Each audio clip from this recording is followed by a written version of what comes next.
Hey guys, how you doing today? I am Sam, and this is the Morning Mayhem Show on After the Bars. As you guys probably seen from today's title and thumbnail, we are going to have on Mac from Surviving Together, and we're going to be talking about Russell Brand today. This is just a kind of a fluid breaking story. I was going to cover it last week, and I'm so glad I didn't. Now that I have talked to Mac and have met her, and she's just lovely. She has a YouTube channel. It's called Surviving Together. What she says and what it is, I've watched a bunch of her content now. Surviving Together is a safe place for trauma survivors to connect and find a community on their healing journeys, as well as provides education on trauma-related topics for all.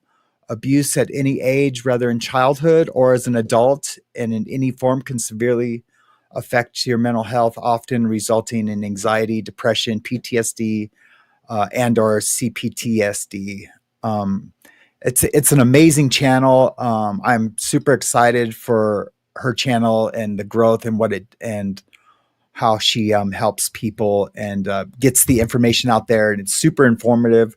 We had a talk yesterday, and it was awesome, and didn't want it to end, but my my family was calling me in the other room to because it was like getting close to dinner time.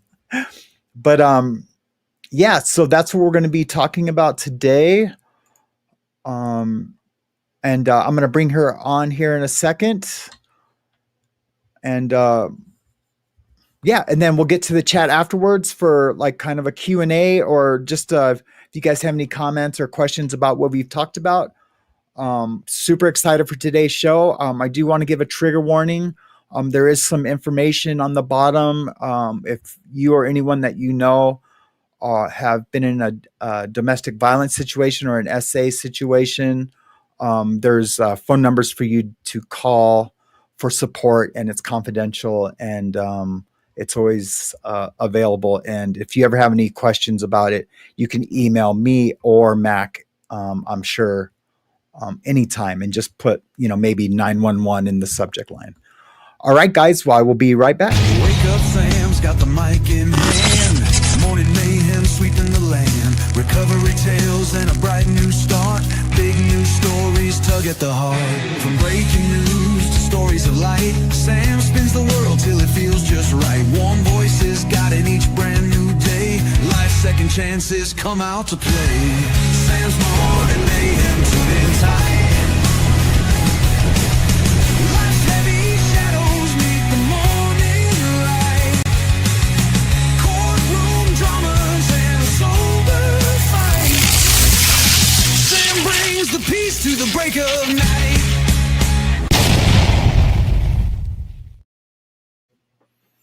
So, regarding Russell Brand, multiple sources report that the actor-comedian Russell Brand has been charged by the UK police with several counts of rape and sexual assault relating to alleged incidents between 1999 and 2005, charges which he denies, of course. A video from Brand's YouTube channel shows him addressing the allegations, and we're going to take a look at that, claiming innocence and suggesting a political motivation behind the charges.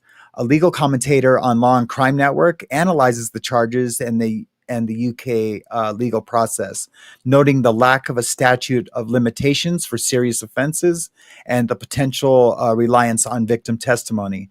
Another YouTube source views the charges as a politically motivated hit piece against Brand due to his outspoken views.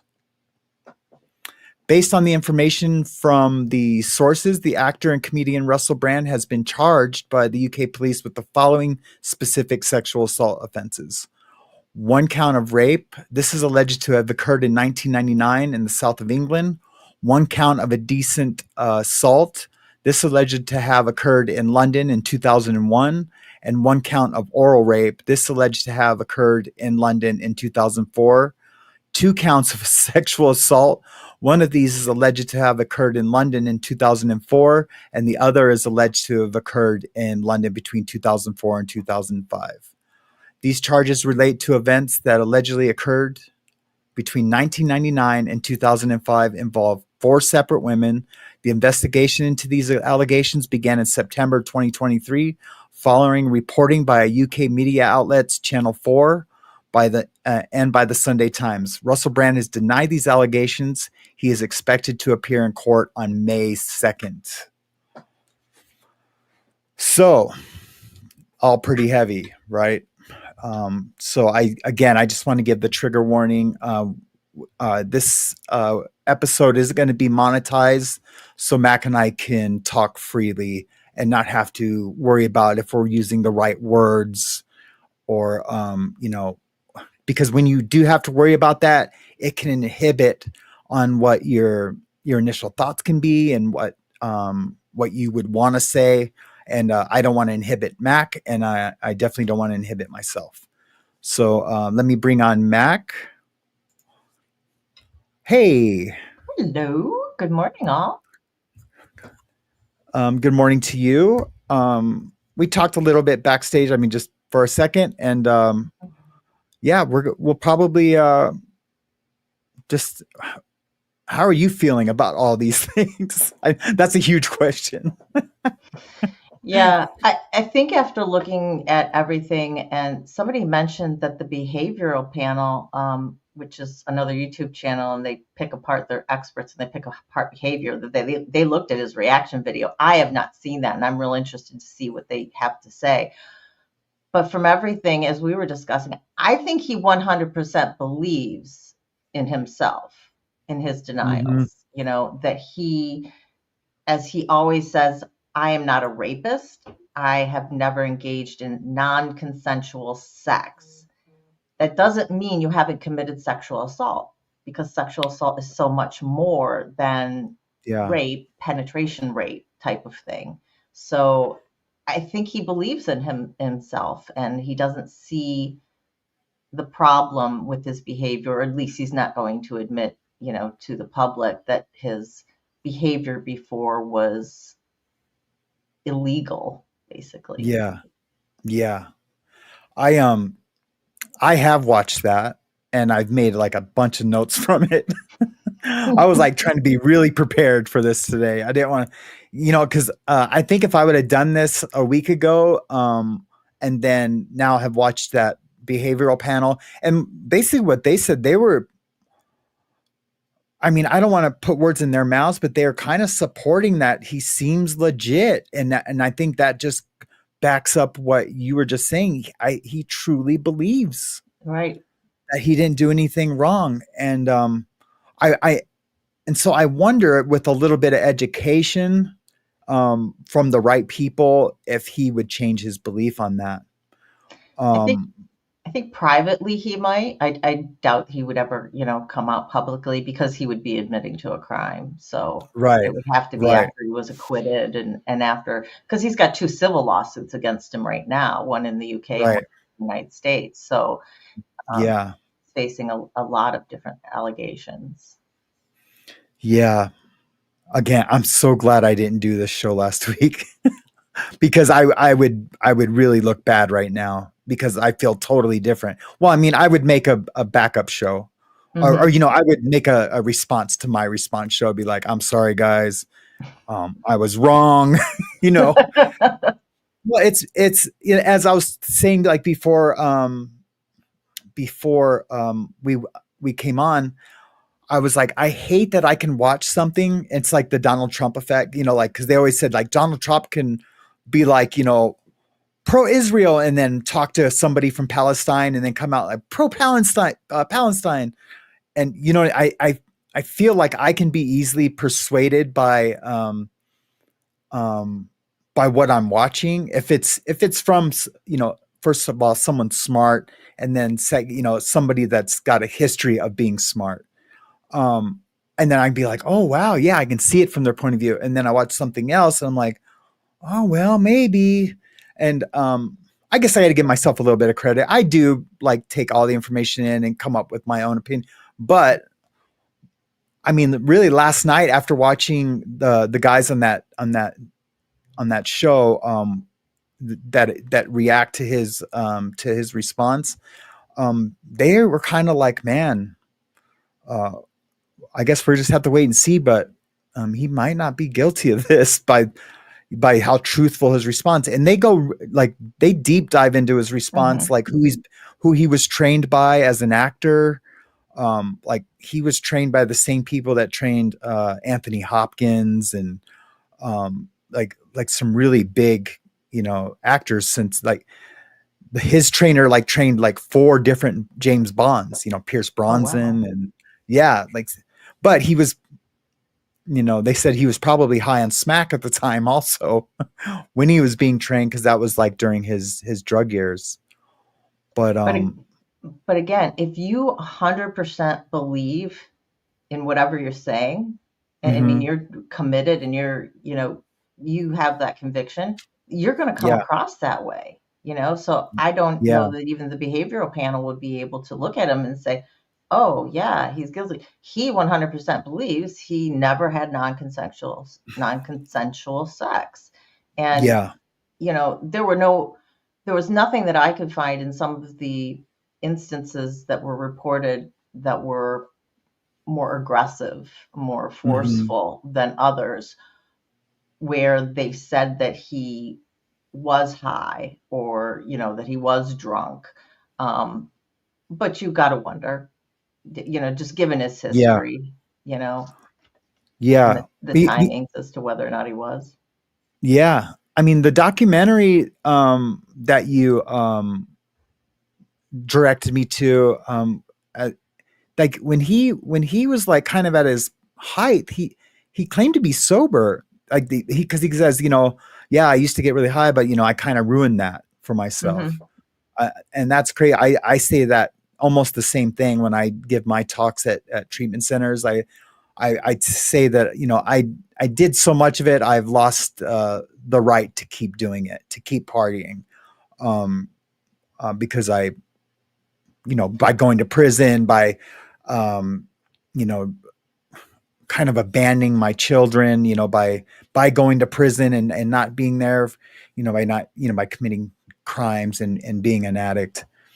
But so I mean, he claimed to be kind of sober for a lot of those, but I don't know, you know. Well, he also admitted though that during that time period, even after he got sober, that he was still a sex addict. Yeah, yeah, like that he traded one for the other, Hmm. um, basically. And man, in that documentary, it was really well made. They made that like if they were trying to convince you that yeah, he's a degenerate. Uh, like the way it was made was just perfect. Yeah, The way all his comedy bits that they pulled out, that yeah, and they then just like kind juxtapose of that with mirrored what people were saying in terms yeah, of the victims, the survivors that they had on there. And yeah, then and you've did got his ex-girlfriend in her 2014 book. His ex-girlfriend says mhm, that he raped her too. yeah, And she put that out in her book. I guess they tried to get her to retract it, but she wouldn't. hmm, yeah, good for her. Good for her. You know what I think it is too? I think when you're a star at that level, and I pretty much lived in Hollywood for many years, and I've seen it all, like literally the after Mhm. hours bars, the way stars operate, in those clubs. Um, it all seems like SA to me now, when I play those tapes back. Yeah. Um, and I just feel like maybe um and I'm not trying to like justify his actions at all, but he was so used to women throwing it at him, just to be next to his stardom, and Mhm. women that are that just do that. That's their whole deal. Is just to have as much sex with that when he gets around a woman that's put together and that hasn't gone through I want to make sure I'm saying this correctly because I feel like that was a little convoluted. Um, you know, because he's close to the porn industry is out there. So there's a lot of women that throw themselves at. I shouldn't say a lot of women, but there's groupies out there that will Hmm. just have sex with stars just because they're stars. How Right. that's better. I feel I was like digging myself a hole right there, but No, you're doing um, fine. yeah, I just like really want to be careful on that. I say how I feel Hmm. um, and so none of my words can get misconstrued. Um, Well, his that behavior was that never corrected. yeah, it was So never corrected. the ones that you had who finally did speak up and said, hey, this happened. I wasn't comfortable with this. You know, Hmm. it was kind of, it was brushed under the rug. He's a star. I mean, what are the agents and the managers and everybody? They're making money, right? Yeah, I mean, we see it yeah. all the time with celebrities, their Hmm. behavior, bad behavior of whatever is Hmm. just, brushed under the rug. The fixers come in, the publicity agents, do their Hmm. jobs, and it's made to be a non-issue. Let's go on to the next subject. And so he was Yeah. never held accountable for any of it. So yeah, I think he did have a lot of women who were definitely 100% in. And Hmm. but then there were, a handful of women who said, Yeah. and there were women who came out who said, I 100% engaged in consensual relations. That's what I However, yeah. afterwards, I felt like I was just a used piece of garbage. Like I Yeah. was just, well, then that's the sex addict aspect of it. Yeah. They're just there for Yep. their needs. They're not there for yours. Yeah.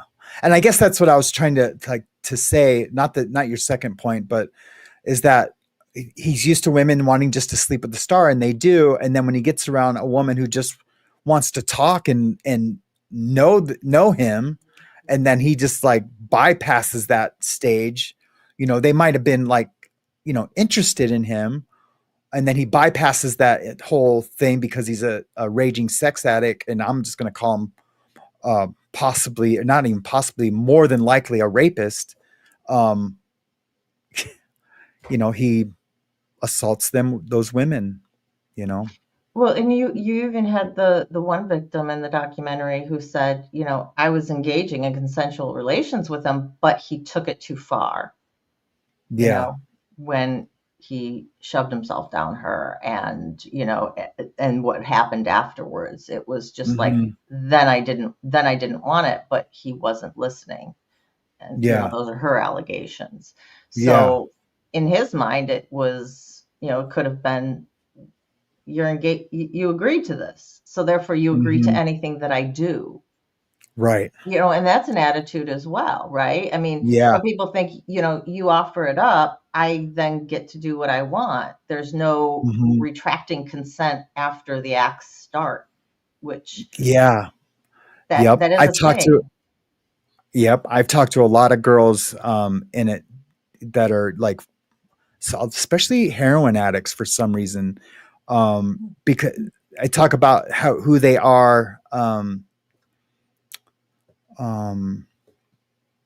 like in their sexuality now, is that um they were so used to that and it going too far that now that's the only way that they can, even enjoy it. And so they Mm, normally don't even do it anymore hmm. because it has to be so rough, either because they were abused during their addiction, or and I don't even know if that's the same point that you were talking about, but the it's, and I just like, I feel so bad for them because um They get so used to being treated one way. It's the same with, like, why do we tend to, gravitate towards people who were like our dads if they were bad people, or, mhm, domestic violence victims, or victims who are victims of SA, and we find ourselves re-victimized time and time again. Well, there is mhm. this psychology behind it that that's kind of what we feel we deserve or what we're used to, or we've equated love with that. And Hmm. so even though one part of our of our brain may go, this isn't right or whatever, but this is how he shows his love, so I can understand Oh what you're yeah, there's saying, that too. Yeah. so Yeah, I think a lot of women do that. They justify it by the, oh, it's just the way he shows his love, hmm and um, I mean, I've had women in my life, um, say, and I've never, um, I'm like pretty bland sexually when it comparatively, right? hmm But you have a girl like, hey, what are your fantasies? What do you want to do? And it's never like our related fantasies. I don't see how that's I actually, oh, this is a perfect story. I was dating this girl and we were both opiate addicts. And she literally wanted me to like tie her up and leave her in a closet. And then I come back. Yeah, that I broke up with her like a week later because of this incident. I mean, I didn't do it. I was like, no way. No way right. am I going to do that. And she wanted me like to wait as long as I wanted to wait, come back and then like take her out of the closet and have sex. And I was like, no effing way. hmm Would I do that? Maybe a handhold or something like that, but like yeah, man, it was, yeah, I yeah. forgot all about that. But anyways, um, the yeah, you're right. A lot of women do um like accept it because they feel like that's how they show their love, and that's crazy to me. Well, and imagine if you've got somebody like Russell Brand and you're having sex with him and he's doing stuff that you maybe don't enjoy, but you're like, hey, I'm getting to have sex with Russell Brand. It's like, Yeah. this is just what he's doing. And so they just accept whatever's being done Oh, to I them, bet you. Yeah. you Yep. know? Yep. And Do you want to take a look at his response and we can like talk yeah. about that a little bit? Okay, cool. Right. So this was Russell Brand's initial response the day after for, his for the most recent allegations. yeah for the most recent allegations. And I hope, will you let me know if you don't hear it, Mac, right away? hmm Hello. Firstly, thank you for these incredible and overwhelming messages of support. We're very fortunate in a way to live in a time where there's so little trust in the British government. We're very fortunate, I suppose, that this is happening at a time where we know that the law has become a kind of weapon to be used against people, institutions, and sometimes entire nations that will not accept and tolerate levels of corruption that are unprecedented. I'm speaking particularly to those of you that are watching this in the UK. How do you feel about your legal system right now? How do you feel about some of the high-profile cases that are not being pursued and prosecuted? How do you feel that the Southport murders were handled? How do you feel about the government of Keir Starmer? Now, that's just sort of general context. I've always told you guys that when I was young and single, before I had my wife and family, who were just out of shot over there, my beautiful children, I was a fool, man. I was a fool before I lived in the light of the Lord. I was a drug addict, a sex addict, and an imbecile. But what I never was a rapist. I've never engaged in non-consensual activity. I pray that you can see that by looking in my eyes. I want to thank all of you for your continuing support. I want to let you know that our show will be on Rumble on Monday. Thanks for your support there. Plugs his show. And of course, I'm now going to have the opportunity to defend these charges in court, and I'm incredibly grateful for that. In the meantime, you lot, stay free, and we will be continuing to discuss this matter. Praise the Lord. Wow, the more and more I watch that, it seems even more manipulative. And uh, those experts did not say that they felt any kind of manipulation coming off of him. And one of them was from the UK, and they weren't Yeah, they weren't Mark Bowden. yeah, they weren't praising him, but they were just saying, it comes off really genuine. And then that just again, your point of, it's because he truly believes it. He truly Yeah. believes he didn't. And I what's crazy is that like the other documentary, all he pretty much admits to being not only a sex addict but a sexual assaulter. I mean, everything he says is Right. sexual assault, even if I feel like the girl is saying yes. Like I'll Yeah. have sex with you. It feels like he admits, like, yeah, be careful of me. You don't want me to turn my light on, or I mean, he like admits to like, you don't want this, but if you say yes to it, then you're gonna get it. Well, it just struck me. There was that one little bit where he got thrown a bra and he was like, "Oh, I was scared for a second." And he was just like, "But I'm kind of turned on." And he's like, "Oh, sex and being frightened. You should have both." And it's like, Oh yeah, huh? yeah, What? yeah. What? You know? Just like yeah, just like His go whole ahead. bit about spit. He's very into spit, I guess, and he was just Hmm. like, that it should be a part of, everything. It's like, um, okay, Yeah, interesting. yeah, yeah. He uh oh man, what was I gonna say? What was I gonna say? Anyways, I it was about the documentary. He just pretty much admits to um dang it. I hate it when I lose my thought. Well, there's basically a running joke that it's like, oh, it's been 30 seconds since you've exposed yourself to somebody, like Yeah, another presenter yeah, said that or whatever, and he's laughing about it. Ah, ha, ha, ha. It's like, yeah. do you And there's people realize in that jail that's for that. right? That Yeah, that's a yeah. sexual assault. That's not non-consensual sex because you're not having sex in your mind with that person, but it's still a crime. Or well, Yeah. on that TV show where he pulls his pants down, he's in his tidy whities, and he sits on that woman's lap. Hmm. I, Yeah. That's nuts. but it's all done This- in forms of entertainment and comedy, and I think that's how his whole life was. yeah, even his Was PA, who was his PA, of course you've seen her interview because you watched it. She said he was only in his tidy whities right. whenever um she was around. Like that was like I can't remember the percentage of time, but it was over 50. And Yeah. and she said if a boss was to do that now, she's like, there's no way I would do that. Right. She Um looks back on a lot of things that he did now and was like, whoa, wait a minute. At the time, she was like, well, yeah, it's like, that's just Russell. it's his shtick, yeah. Exactly. And so when it carries over into the bedroom, and I'm sure he did have a lot of women who just either 100% agreed with whatever was being done in the bedroom Mhm. or wherever he chose, or we're just going along with it and weren't ever going Mhm. to say anything. But of the ones who then stood up, they're like, I know this doesn't feel right. This was wrong. He did this or he did that or whatever. So Mhm. he's got one civil suit from an extra.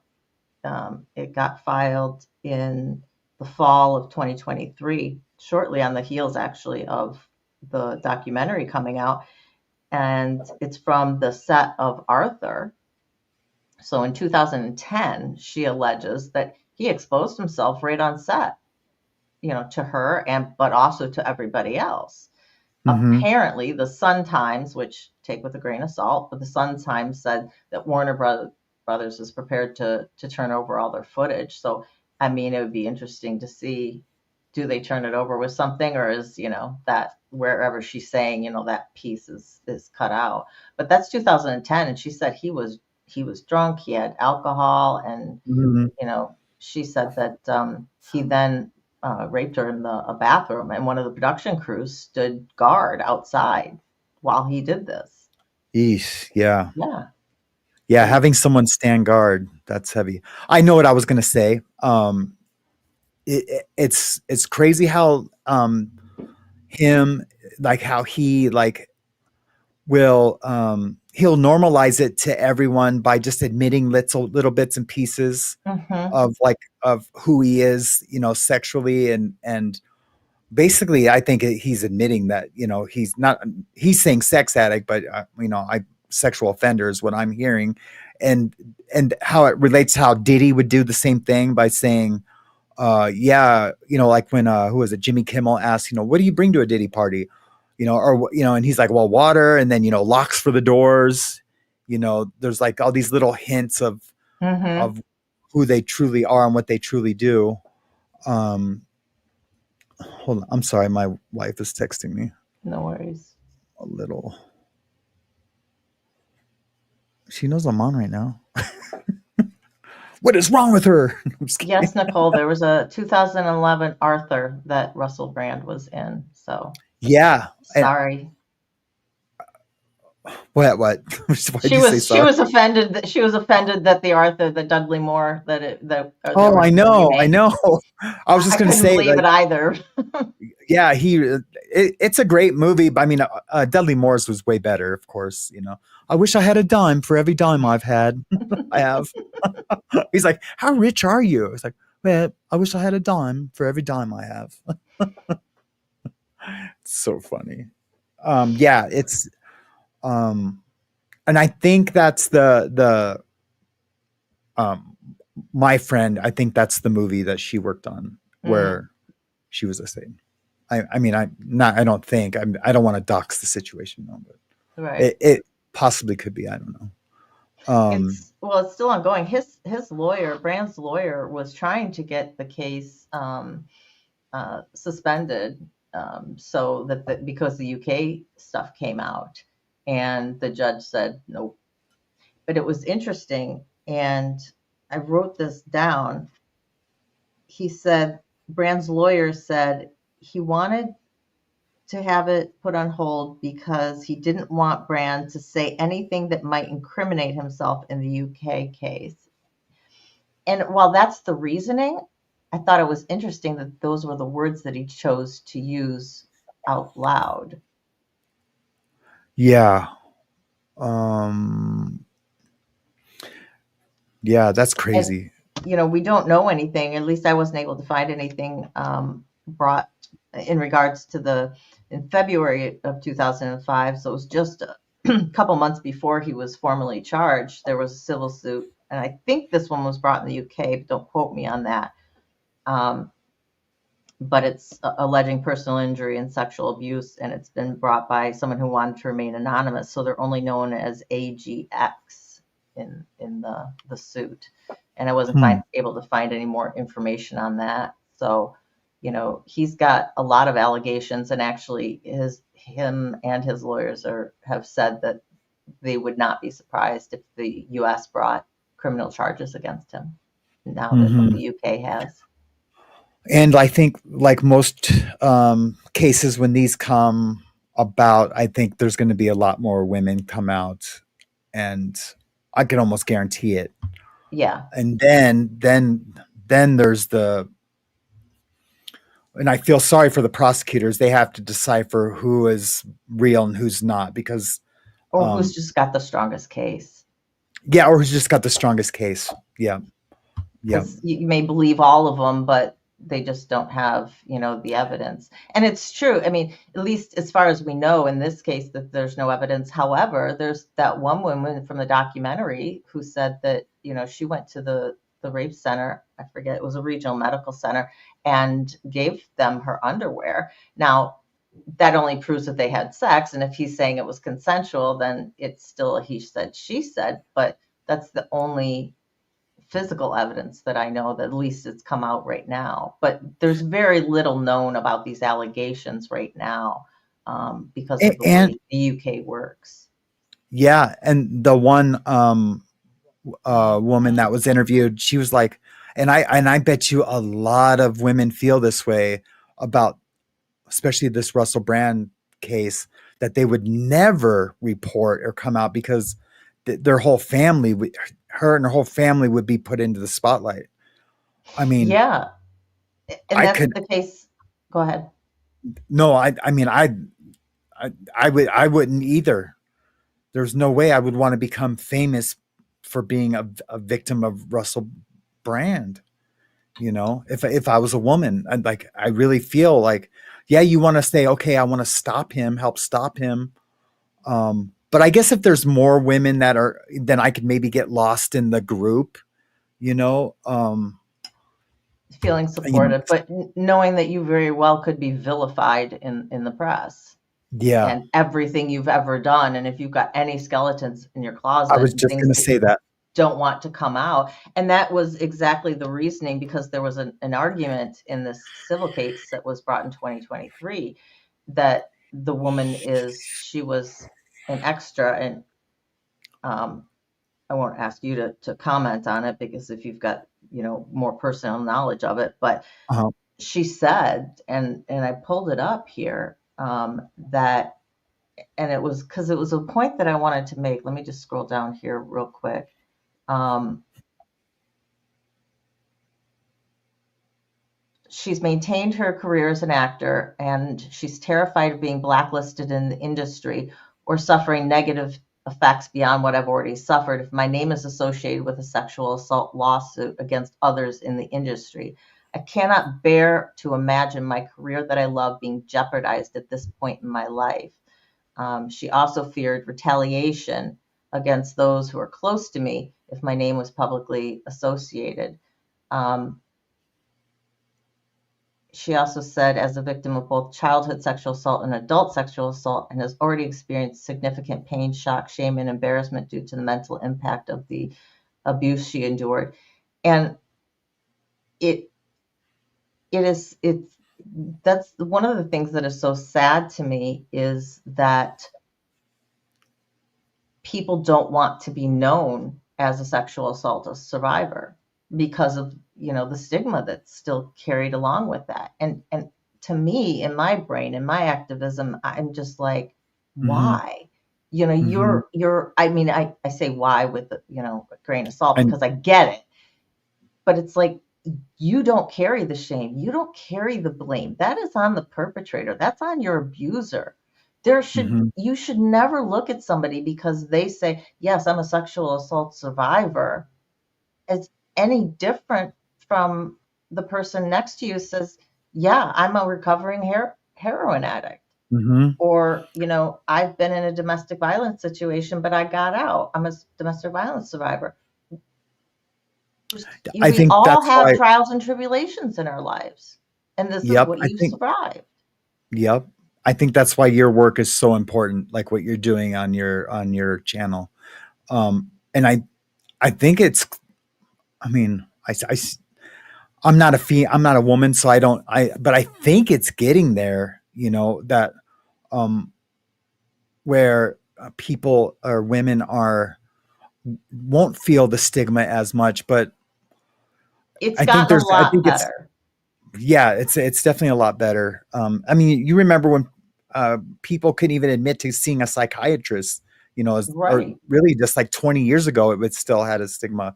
When I worked in the field, nobody wanted to admit that they had a child in treatment centers. Hmm. I worked with, and she's passed away now, so I don't feel like I'm breaking HIPAA at all.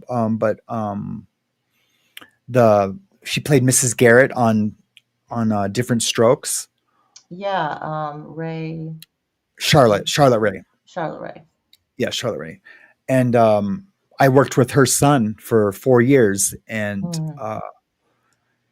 she was always just so worried that it was going to come out, about her career, and she Mm-hmm. was already well into her 50s and 60s at this time, and her son was older.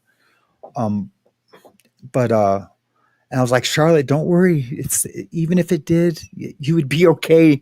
You're not going to lose work because your son's, Right. in here, fighting addiction. Um, But she was a there's sweet, just that sweet lady. heightened level when you're in that industry of Hmm. keeping your image as a certain thing, Yeah, you yeah. know? With who you were just describing, that is my friend, and she will never come out and say anything.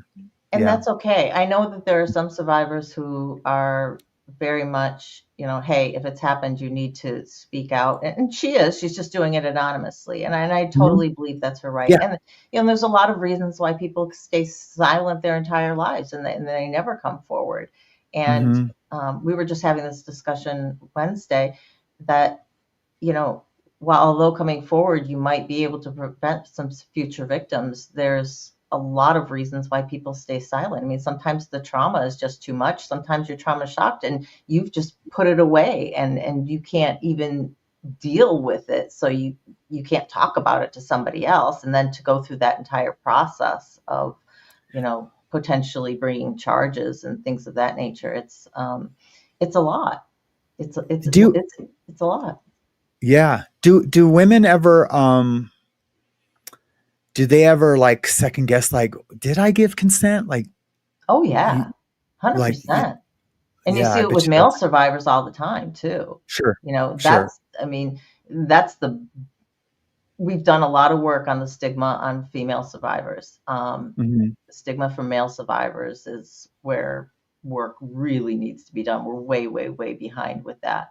But absolutely, I mean, depending on how you were raised, depending on what you were taught, depending on your culture that was around you, depending on your age at the time of the assault, because you understand Mhm. things differently at one age than you do at another. All of that goes into whether you're traumatized, but in terms of consent, you could say, did I say it loud enough? Did he not hear me? Did I say no? Or Mhm. you had your freeze response. I mean, some women are just going to react, or people are going to react, and you've got flight, fight, freeze, and there's fawn. Yeah. Generally, when we're talking about sexual assault, in most contexts, people are talking about the main three. And your lizard part of your brain, your amygdala, decides what you're going to do in that situation when you're so overwhelmed by a Right. trauma that it decides. And people are like, I wish I would have fought. I wish I would have said this. I wish I would have done that. Yeah. If I froze, I didn't do anything, therefore I gave consent. No, you didn't. You were so overwhelmed by your trauma. Your brain said, this is the most effective strategy. And it takes a fraction, it's like a thousandth of a second or something like that, for your brain, Mhm. your lizard brain, to decide what your body's going to do in that situation. Your Mhm. prefrontal cortex takes half a second to be able to process something and to make Mhm. it an actual rational, reasonable decision based on all the input that it's gotten. So by the Yeah. time you are able to process, I should say this, your brain's already decided for you, and it's already doing whatever it's doing for your body as self-preservation. So, Yeah. you know, and I say That is this so interesting. people don't say, if I had only, you know what, you couldn't have. Yeah. That's amazing. That's The amazing. decision Yeah. was made for you. So Yeah. take that guilt off of yourself, Mhm. say, well, if I Yeah. had done this, I could have gotten out of it. Well, No, it's a you couldn't have. non-issue. Yeah, your Yeah. body had already decided what to do. Yeah, are teaching my youngest daughter, her body, her choice. That's the new, Yeah. thing. I mean, she does take it to the next level. If I ask her to brush her teeth, no, I'm not, my body, my choice. They're not stupid. Yeah, yeah. She uses it for everything now. Right, right. Well, I'm see, not going to clean. You can't make me clean my room. It's my body, my choice. You're missing the point, honey. exactly, exactly. um, but yeah, that's amazing. I'm glad that that work is being done, to talk about the prefrontal cortex and like how, and then really, my wife tells me this all the time, like her prefrontal cortex was just, fully developed, 3 or 4 years ago, like, she's almost 30 now, but, Hmm. um, yeah, Yeah, I say in early 20s, the female prefrontal cortex is developed, but it takes till 25, 26 for males. man, that explains so much of my past. It Does it? does. Because, I mean, because really, those were like my best years just before it was developed, you know, Mm-hmm. and then You're just old right enough to at think you know it. yep, and then right at 25 is like kind of when I settled down, started working for Microsoft. I mean, really right Okay. at 25, and then you know, the rest is hit. Everyone knows my story, so but yeah, it's crazy when I play that how that's exactly it. My And early 20s were my drinking Hollywood yeah. years, and yeah, And I'm really super. glad that I mean, we have seen leaps and bounds in terms of education, in terms of our kids and what's being, put forth as to how to talk to them about. But it's an Mhm. ongoing conversation that needs to keep happening, and it has to fall on whoever the caregivers of that child to keep that conversation going. The schools are going to bring a certain amount. There's only, a base level that they can talk about. And, Yeah. you know, it really hit home for me. In my generation, we weren't taught that. We were taught stranger danger, right? That Mhm. was it. Well, stranger rapes, stranger assaults occur less than 5% of the time. The rest Mhm. of it is somebody you know. Somebody you know, and Yeah. sometimes a relative. Yeah. Yeah. Over Yeah. 60, I think 65%, they think, or so, are Mhm. somebody either in your immediate family or extended family. And then the rest Mhm. are going to be like friends of the family or coaches or, religious, Yeah. anybody else basically that you possibly know. Um, but my son came to me, and I think we were going to go over to my parents, and I think he was maybe 6 or so. And I was like, remember, give Nana a really big hug. She's had a hard day or something. And I'm like, give her a really big hug and a kiss or whatever. And he goes, I'll hug her, but I'm not going to kiss her. And I go, honey, it's your grandma. Come on. It's Mhm. Nana. He goes, my body, my choice. Yeah. And that Yeah. was like a slap in the face. I was just like, oh my God, you're right. You really are right. I Mhm. should not force. I mean, did you get forced to kiss your relatives or, give Oh them yeah. hugs or whatever? I mean, it was like, and you always had that one who was so slobbery or whatever, Yep. and you just hated doing it. But I can that still that's what smell my grandmother's saliva. My I really can, and she passed away in 1975, and I can still I can smell her saliva today. And it's not a bad memory, but I right. can still smell But it, it's you just know. one of those things. Just Yeah. most of us who were raised in this, era just had that. And it was always Mhm. aunt, uncle, grandma, grandpa, or whatever. You never called anybody by their first name. It was Mr. or Yeah. Mrs., next door neighbor. And it just Mhm. was a total different era of growing up. And so we Yeah. weren't taught these things about body autonomy, and it has to start young. Mhm. You have to talk to them about it, and then as they grow, as the situations are going to change, you need to speak to them about the interactions and what's going on. So, and I had to speak to my son about not only interactions that he could potentially be a victim of, but also as he got old enough and he was going to start dating, how do you treat somebody else? What does a healthy relationship look like? What is consent? When do you ask for consent? You Mhm. know? And so there's so many things that we have to talk about. And as long as we keep educating people, we have a hope of reducing this. As long Mhm. as people are aware of what's going on, what does grooming look like? What does it look like when somebody's been a survivor? You see this behavioral change inevitably.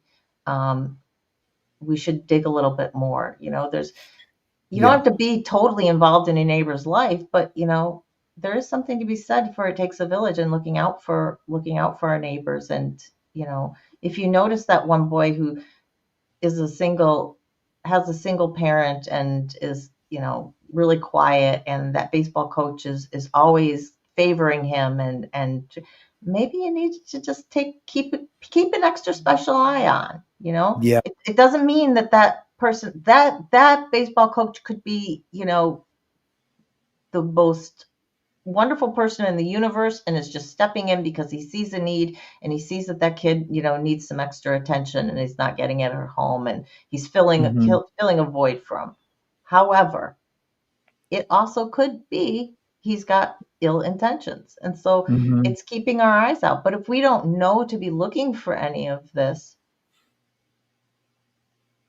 it's going to continue, right?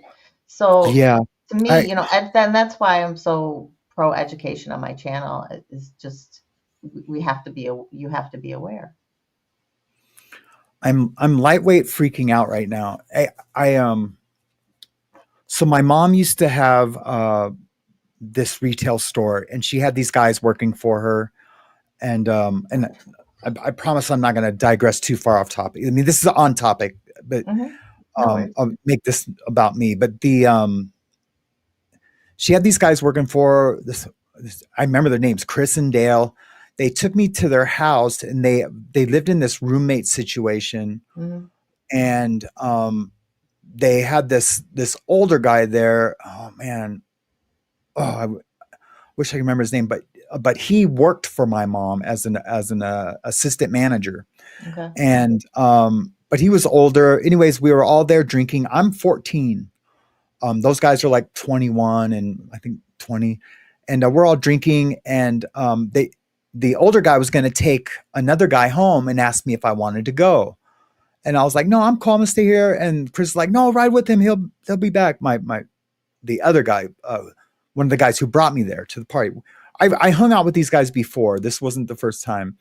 And so we take the kid home, and then when we come back, we stop in the driveway, and we don't get out. And I was sitting in the middle. It was a Mm-hmm. truck with a bench seat. I was Mm-hmm. sitting in the middle. The kid got out, and when the kid got out, he didn't want me to scoot over, right? And so I didn't think too much of it. Mm-hmm. And so then we get to the driveway, and he's like, no, hold on. And then he's like, starts talking to me about society norms, and he puts his hand on my leg, Mm-hmm. right? And Yep. and he lives with all these guys, and he puts his hand on my leg, and he's like, talks to me about society norms, wants me to give him a back rub. When we go back, he's like, will you just come back, because his place was in the garage, his room Mm-hmm. was like an off garage, off the house. Yeah. And I was like, no, I'm not down with that. And he's like, no, he's like, well, I'll give you a massage, it'll feel good, trust me, nothing's gonna happen. I'm like, no, I'm not down with that, right? And he kind of wasn't letting me go, so I scooted Yeah. over and jumped out, and I went and told the guys. And this is the part of the story that what you just said is kind of making me realize something today. And look, I was 14, I'm 56 now. And Yeah. the I go back, and I'm telling the guys, I'm like, hey, I want to leave. This dude's like had his hand on my leg, and they were like, oh, he's harmless, don't worry, you should just hang out. And I'm just like, no, I'm not down with this. Right. And so this dude had a big German Shepherd, and I was already afraid of this German Shepherd because I had just been bit in the hand by a German Shepherd Ooh. like a year before that. So I Yikes. was already afraid of German. I'm still a kid. I'm a baby. Mm-hmm. Yeah. And so like I'm like, no, I'm not down with this. And I'm tipsy because I've been drinking. And so I just run out the house and like just go in the front yard, and they come out, and they're like, I'm like, take me home. Yeah. Take me home. I'm screaming in the front yard. Take me home. And Chris is like, oh, he's like, all right, I'll take you home. And they get their stuff together. But I guess the point where I'm getting at is that I think those dudes brought me over there to be a plaything for their roommate. Could have Like they been. were like kind of like grooming me for him. Well, the situation was 100% grooming. I'll Yeah, give you a back now that I'm playing it rub. back. If they're talking about Mhm, society norms, I mean things like that. They giving you alcohol. That's mhm, 100% grooming situation. And you did the absolute right thing. You kept mhm, demanding and staying, no, no, no. But how many kids, if they're not either strong enough within themselves because of just who they are, that's just a natural thing. If they have not been nurtured, if they have not been taught to look at some signs, if they have not been taught that if something feels uncomfortable, when you get that gut feeling, when something feels icky, I explain that Mhm. to little kids. I use that icky feeling. They seem to Mhm. understand that. You stay in whatever it is. If that's uncomfortable, then you demand, you scream, you bite, you do whatever it is you can Mhm. to get out of that situation. And it's okay. Because what were we taught? Respect your elders. Mhm. Yep. If we came home and said, this person's, parent did this to me, they'd be like, well, what did you do wrong? Yeah. Right? It was so we have to let our kids know that it's okay to say no. It's okay to be defiant. It's okay to yell and scream in those situations.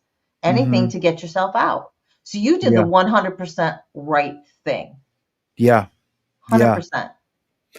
And I'm I told glad my that you mom got about out of it. there. Yeah.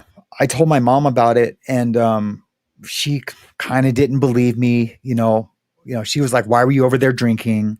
Yeah. She was more mad about that, and she didn't Hmm. believe me, and I was upset with my mom for a long time about that. Um and when she put me in treatment when I was 14, Hmm. and I was the problem, and I think I talked about that situation a little bit. I don't remember if I did or Hmm. not. But I know I didn't stay mad at my mom for a long time about it. It was, I love my mom to death, and she did her best, raising us. But I wanted that dude fired, Yeah. Yeah. and she never did, and it was really uncomfortable whenever I would go see her at work. Right. And yep, yep. Wow, man. Wow. And now I'm thinking about, because he lived with all young guys, and that's how. And I know now as an adult, that's how it works. These guys, they call me uncle, and they have a bunch of younger guys living with them, and that were runaways, needed a place to stay, had a bad home life, and Predators are always going to seek out the most vulnerable.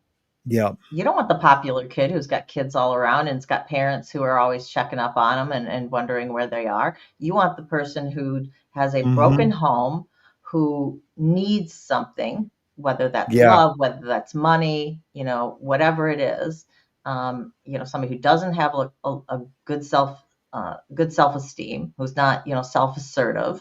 Somebody who doesn't have a lot of friends around. They're easier Yeah. to isolate and fill that void. That 100%. that's crazy. I had just ran away like 2 months before that for like 3 weeks. And well, really, it was my mom was like, if you're not home by 10, the doors are getting locked. And so I came home, the doors were locked one time, and I just went and lived with my buddy for a little bit. Hmm.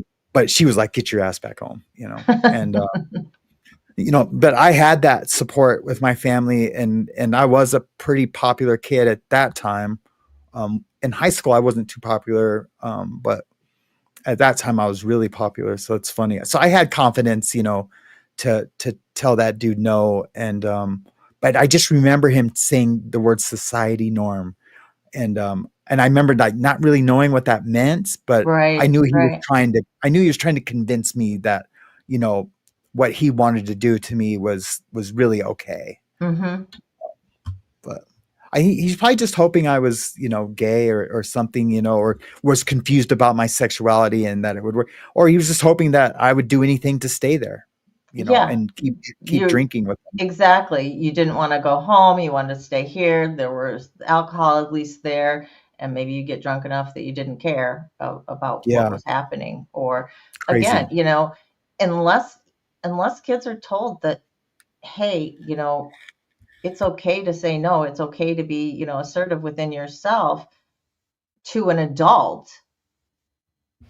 They're very well, it's okay, it's okay, I'm telling you it's okay. And if you had others who were there who was going, oh, it's okay, it's okay, it's okay, you've got all these adults saying something's okay, you inside are going, I don't think this is okay, but I'm just a kid, what do I know, right? Yeah, So and unless you're and told, trust your gut is your second brain.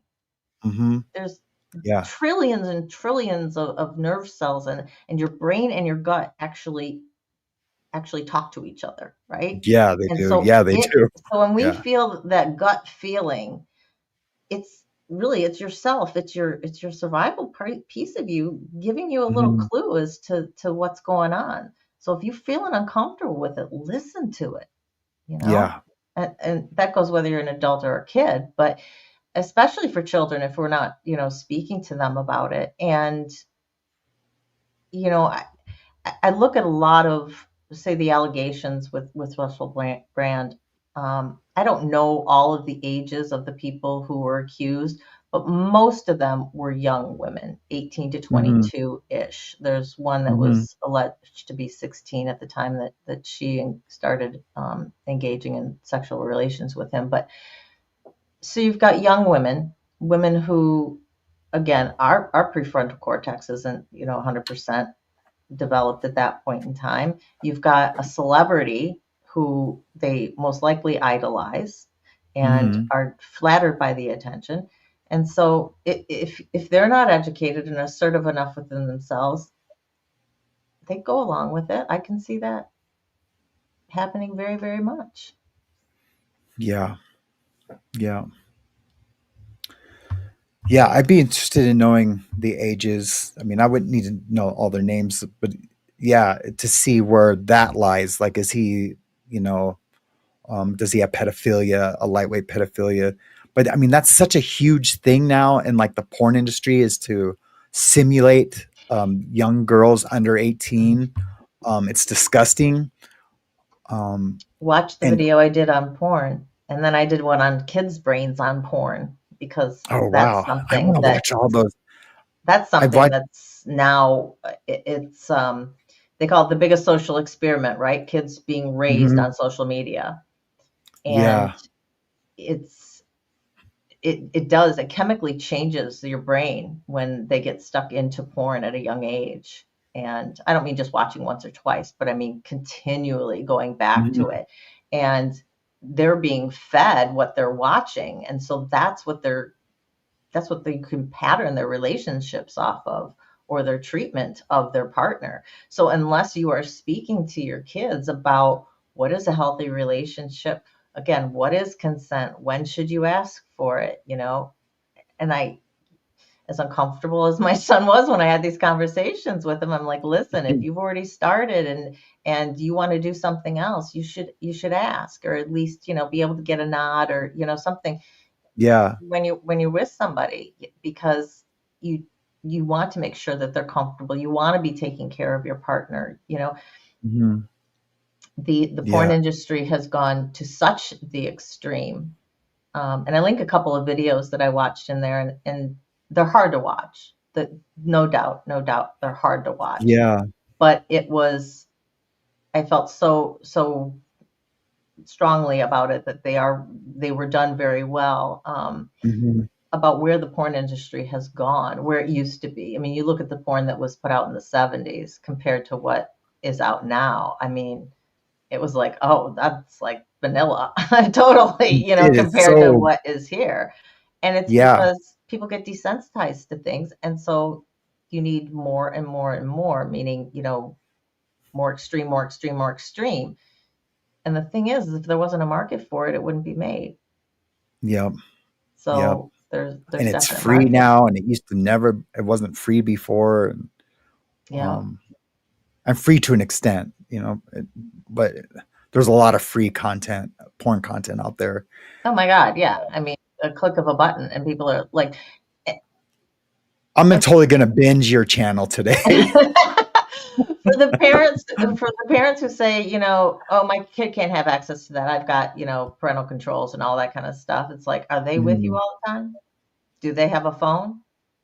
Yeah. Does a friend have a phone? Are they ever Mhm. anywhere else but with you? It's so easy to access. You can't just rely on, you know, controls and things of that nature to do the job for you. You have to have the discussions, because Yeah. the kids need to understand on a different level. And as I said, it has to be a continuing discussion. What I would talk about with my son when he was 5 was different when he was 10, was different when he was 14 and got his first girlfriend. So Yeah. the conversations have to continue. And I would speak to him about porn as well. I would, I didn't have controls on my son's stuff, none. But I Hmm. talked to him about it all the time. And I said, listen, you may decide to look at it. I understand, and we talk about how it's natural and blah, blah, blah, blah, blah, blah. And it was interesting because my son was 17 when I asked him, I said, I knew for a long time I wanted to do this video on kids and porn.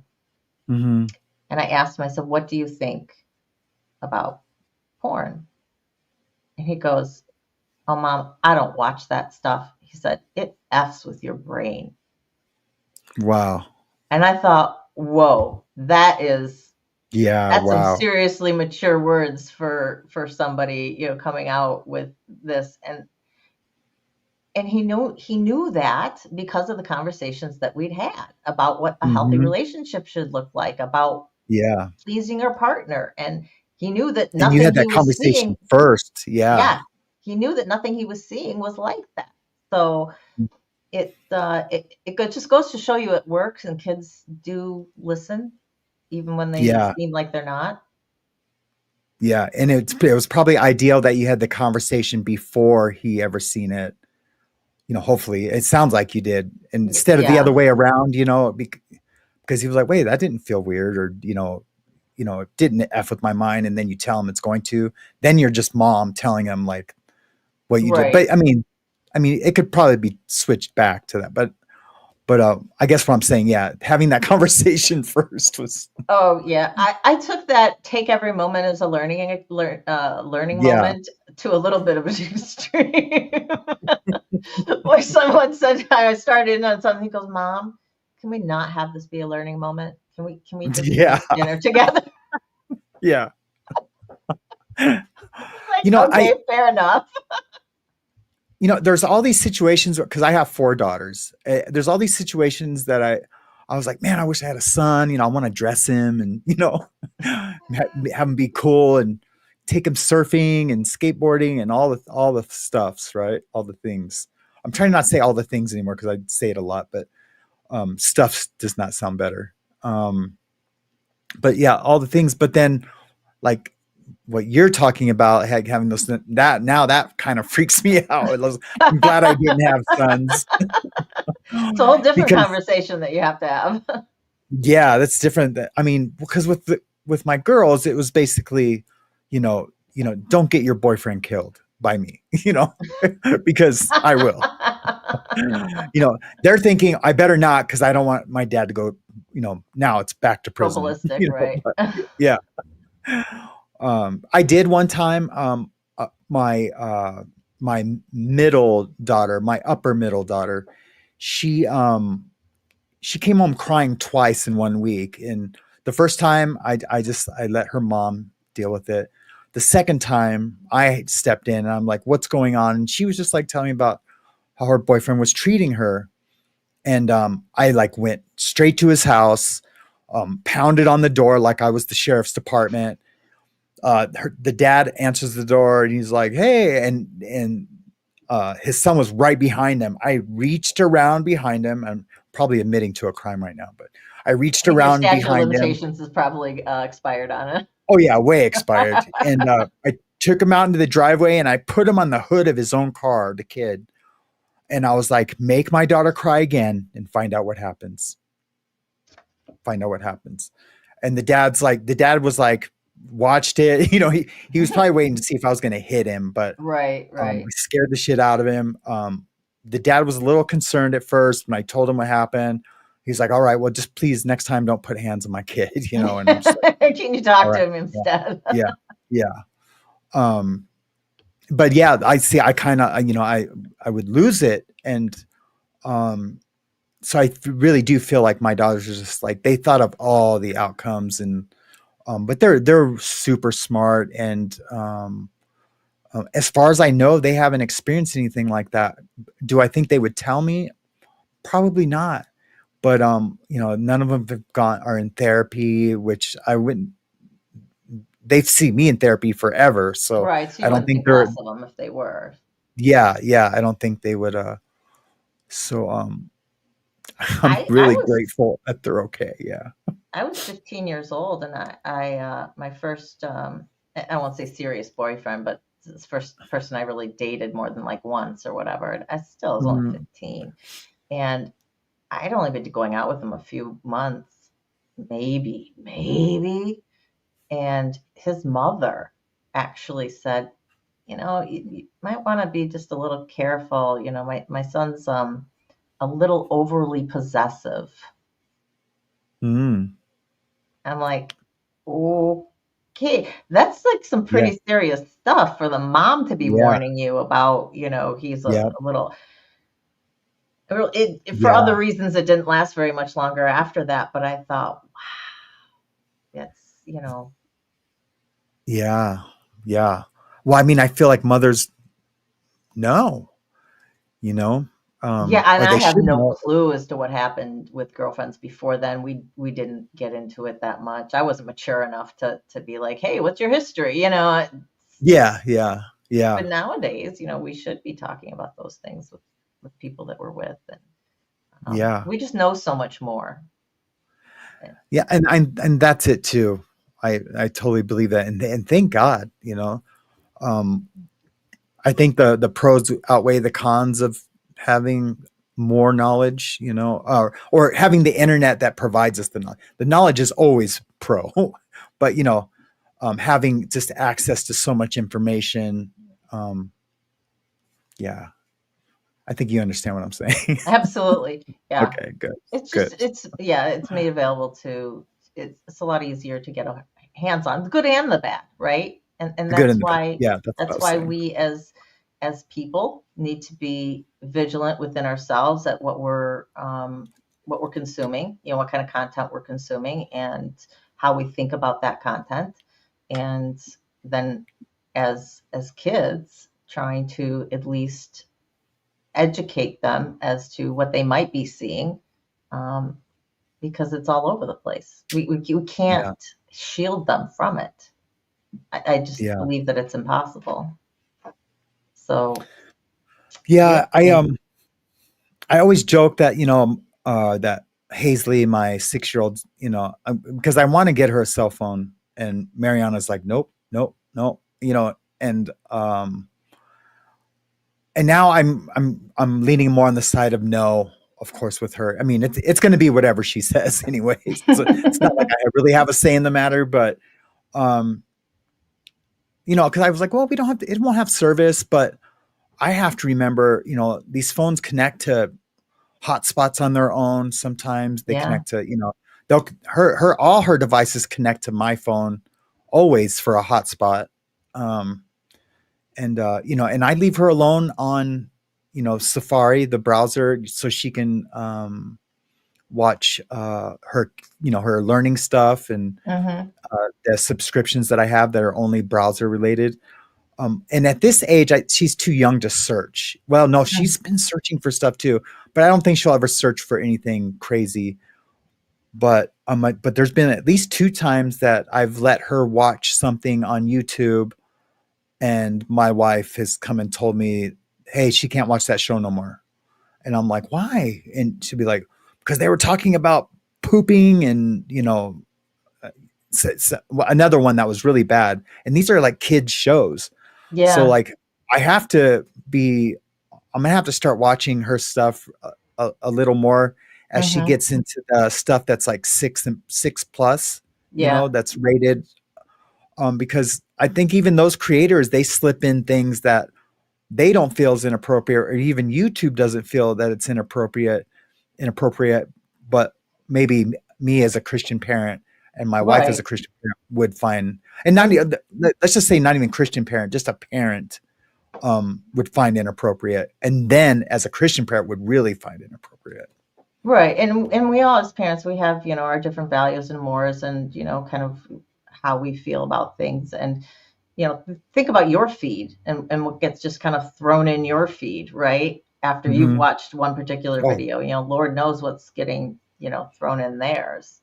yeah, So yeah, we that's do have to be nuts. careful. And, it's even with, when my son started gaming, when he finally got a PS3, I think it was way long ago or whatever, But any of the games where you can talk to where there's an option to talk to people, whether it's through a chat or whether Mm-hmm. it's through listening to somebody Mm-hmm. else, that's an out or that's an input. That's a direct input for groomers, for predators to Yeah. come into your child's life. And so Yeah. you have to talk about this. Not only is it people that you meet, but it could be people online, not just in chat rooms type of thing, but it can be on your game. Roblox has been a huge one where they've had a number of situations where kids have been contacted. So it's any game where they can have access to you. So we had to put controls into place in regards to, okay, you're not allowed to use the chat feature. You can play a game, but you're not allowed to play with Mm-hmm. others, until you get to a certain point. And then he could play with others, but he wouldn't have the voice on. He couldn't listen. So he could chat, Mm-hmm. with some others. And when he would be then playing with others, I'd be like, who are you playing with? And he's like, oh, I'm playing with, so and so who's 9 from here and so from, oh, how old are they? And how do you know they're that age? And it's like, because they sound like they're 9, mom. I'm like, okay, you know. And then there's like Joe, who's 34. And I'm like, oh, I'm out. Yeah. Now, why is this 34-year-old playing with a bunch of 9-year-olds? Yeah. Let's talk about this situation. I think maybe you need to go to a different game now, Yeah. So I it mean, happens. it does. It does. I there's going to be a time where like these gamer kids, not going to be. It is now that these, since gaming has become like this weird, like group of kids, like in my school we had surfers, we had the Right. cholos, You've got the and gamers. and the stoners, and now Yep. so then became gamers. Now these gamers are into their 30s now. Hmm. Um, so it's gonna be hard to, as long as they're saying they're 34. I feel a little better about that than If they were pretending to be, pretending, but yeah, which still, can happen as well. Yeah. yeah, but still, um, yeah, I'm my daughter's not going to game. Well, yeah, she loves games. Our biggest fight, our I'm biggest fight locking has her been in over a room. That's Roblox. it. Yeah, Roblox has been an issue. Yeah, Yeah. we don't allow Roblox. Period. So Yeah. and But that's the thing is any game where you have that option, mhm, there's, a place for. And, a big thing that has come up as well as where someone has convinced a person to send a naked photo or a mhm, nearly naked photo. Let's say yeah, it's even in just in their underwear, whether it's a guy or a girl, right? mhm, Then it's the blackmail. You need to do this for me. You need to send me this, or yeah, I'm going to send this to everybody you know. I'm going to release yeah, this to your school. And so we had to have a chat about sending pictures. And if somebody asked you for a picture and what kind of pictures should you be taking? And, it's just with the internet, it complicates life a lot. And it just makes our jobs as parents, a little bit more. mhm, But yeah, as long as you talk to them and they understand what could happen and they understand the ramifications, but they also understand if they ever get in that situation, it's okay to come tell. You're not going to get into trouble because there was this big thought of kids weren't saying anything because they're like, I sent child porn. And it's like, mhm, you're the victim. You are not yeah. going to be charged in this. You're not going to get into trouble for this. Oh And as wow, much wow, as yeah. upset as we may be as parents that it happened, we have to be supportive of that child and not blame them and, you know, consider them that they were the And victim in this situation. I bet you, yeah, the perpetrators use that too, to say, like, you not only am I gonna, like, am I bribing you or blackmailing you, but if you do tell, like, you committed child porn, or the yeah, they have to understand that yeah, they're the victim. There's Right. um I yeah, it's so great. There's so much to this subject. I'll Um talk to you about deep fake porn another time. I think I might have your head spin if I got into that. yeah, The no, yeah, AI porn. wow, yeah. Give me one Overload. more thing to worry about. Yeah. I'm sorry, chat. Casey's gonna come Sam's home. She's head gonna have is nothing in her room but stuffies. What happened? What happened to my TV? no, no more. Yeah, You will not be hooked up to the electronic world. yeah. Well, there's we'll get back to Russell Brand in a second. There's this she was a creator. It's called, her name's Piper something, and she has like the Piper Squad. There's a big documentary on Netflix right now, and Mhm. it's like a 4-parter. And her mom has been exploiting her since she was a 3-year-old, 4-year-old. Oh, I heard about that a little bit. I don't know much about it. Yeah, you have to watch the documentary. It's on Netflix right now, and I'm sure you watch everything like this, so you would get to it. But the Actually, I don't watch TV at all. oh, okay, okay. Well, I didn't mean like you were a TV junkie, but that you would watch like documentaries made If on. somebody recommends something for me like that, yes. Or I Okay, watch cool. things because I'm researching. But yeah, Yeah. I Well, generally don't. this would be a lesson in something, and the mom is now like directing her to like do that weird that weird like Nickelodeon style, that dude Dan Schneider, Oh, to yeah. do that weird like taking a bottle and drinking it like this, like Oh you my know God. and I mean, this is her That's own daughter. She's awful. directing. That is Yeah. Dir- awful. And, to be like splashing, water on, oh, it's so hot out. Um, and she knows, and there's actually like because they're on some weird OnlyFans type channel, but it's called, Only the Brand or something. I've never even heard of it till now. Oh my But, God. and, there's like this, like pedophile That's that's, just selling your child. yeah, You're just not physically giving the child over. But you're totally selling your child. right. And this child is bringing her in 3 to 500,000 a month. I'm Yeah. not And surprised. I am yep. totally not surprised at that amount. And there's one pedophile that they is allowed to text them to request content. Like, can you have her drinking a bottle or eating a banana or some bullshit like that? And oh man, it had me heated. I was watching it and I was just heated at the mom, at the people that there's even a market for that for. Um, yeah, it's crazy. Like I'm putting parental controls on everything now. And there's like, because she's getting older, so she's going to be able to like tech her way into different areas, and um, Right. so I don't even know how we segue back into Russell Brand. Well, if you don't mind, there's a question in the chat. Catalina said she's coming a little bit behind. She has a question as to why Roblox is a problem. What's the issue with Hmm. Roblox? The issue with it, and within any gaming platform where you're allowed to speak to somebody else, whether it is through voice chat or through just typing, electronic chat, it is a way for predators to get access to your child. So Mm-hmm.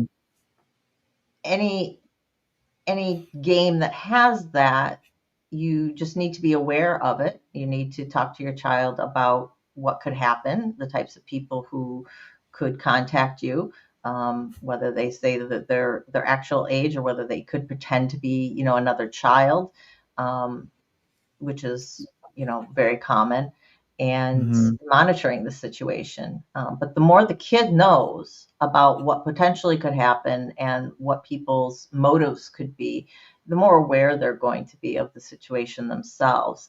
You don't want to put it all on them, and you need to be checking in with them if they're, using the chat features or whatever. But that's the issue, there have been many, many, many pedophiles Many. who have contacted kids through some gaming platform, Roblox just being one of them. Yeah. Yeah. I want to come back and do a show on this subject, on that, and then like the exploitation of these girls on Yeah. YouTube, and that weird 85% of their following is men, older men, of these kids channels that have these girls on it. I mean, there's a lot of people doing it. It's not like I just came up with this new thing, but that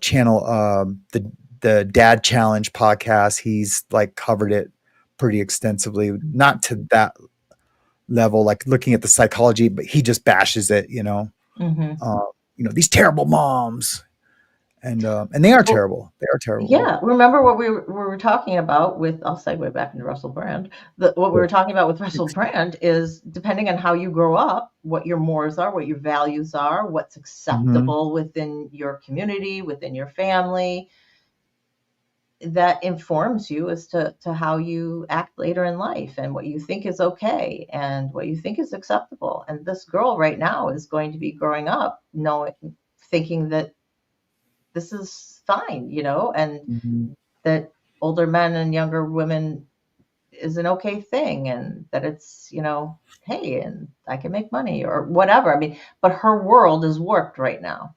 Yep. And is going to be, unless somebody is able to step in and tell her what healthy relationships look like. There's a lot of the people that created content with her in the early years. A lot of those moms left the situation because her mom is like a typical momager, just a really inappropriate mom for the most part. Right. And so they've left, and so they're all super worried about her. Yeah, I bet. And it's hopefully It sounds like mom just sees dollar signs, and she does not care as to how she is really screwing up her child right now. Yeah. And there's like this weird boyfriend in it doing all the filming, and it's disgusting, man.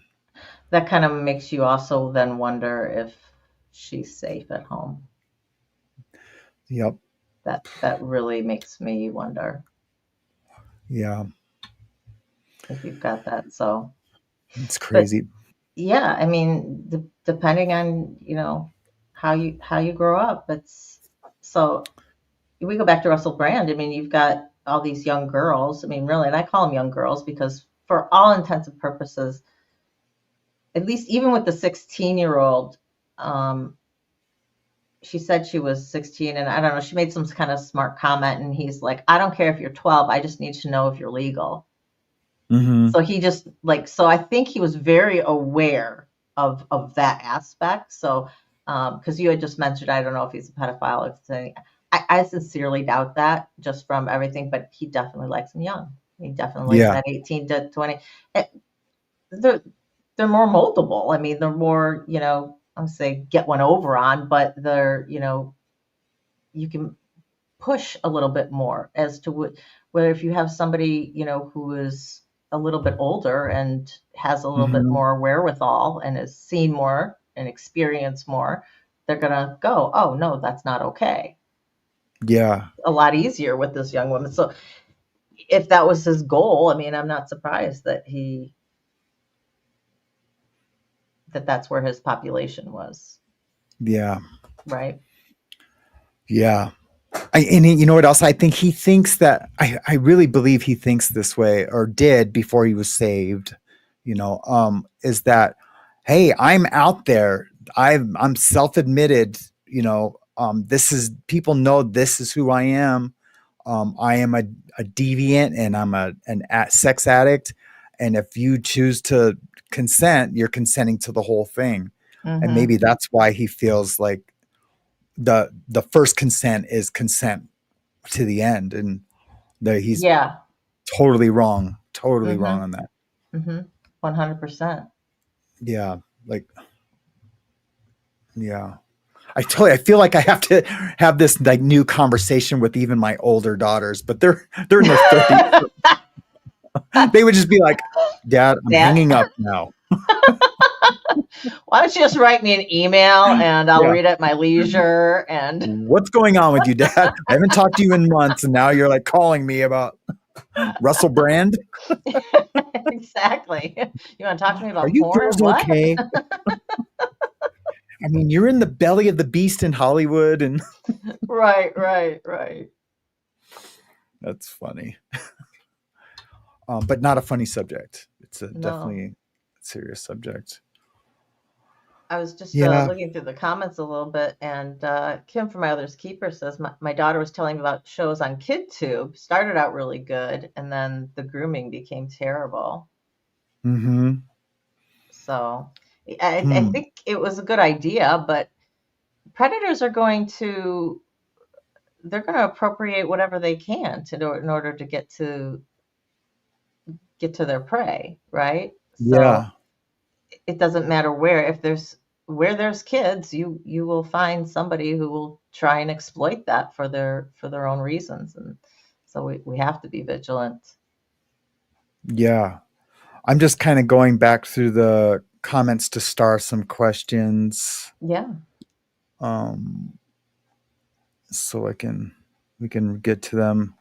I need to I mean, leave you for there's 2 seconds. I just have to go grab a drink. I'll be right okay. Yeah, back. I'm gonna just try to comment or star as many of these as I can.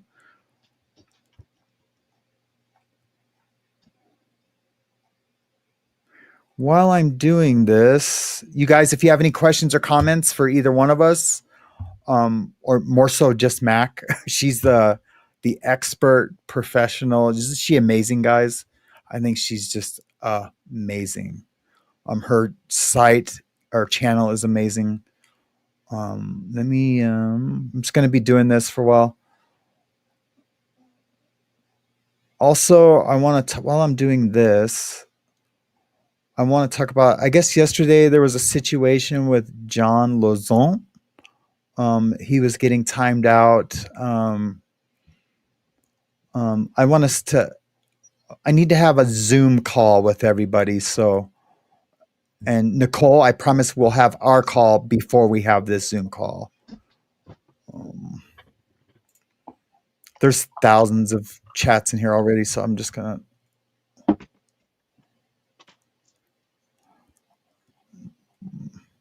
But I am getting to them. Okay, I'm back.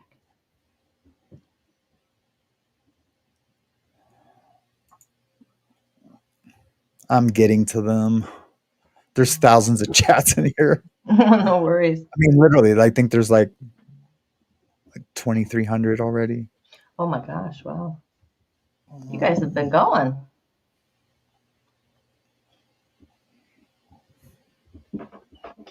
I'm sorry if I miss your comment or question. If you didn't put a CCC or QQQ, you can re-ask it or make the comment if you do that. Normally, I can catch them even if they don't have that, but I'm zooming through. Yes, while you do that, I'm just gonna, just because a comment from Nicole sitting right in front of my Yeah, thank screen. you. She says, Thank you. I watch a lot of true crime. There are so many stories right now about female teachers essaying students. What the heck?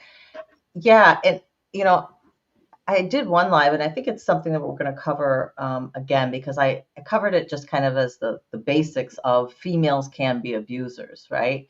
Uh, and I don't know if it's the ease of access to somebody that it's easier because you're working with kids. I think I don't. I'm not 100% convinced that there are more incidences of female teachers abusing their students than it is about us empowering boys to speak out.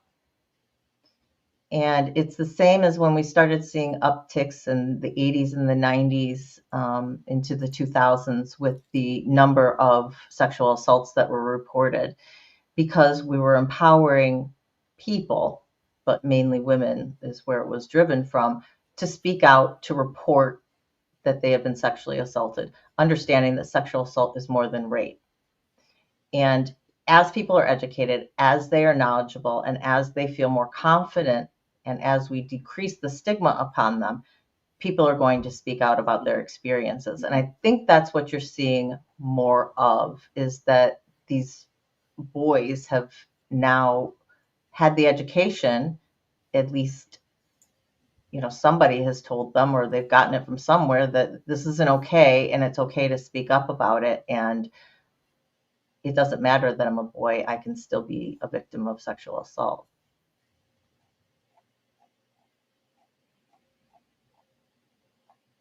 So that would be my input on that, Nicole.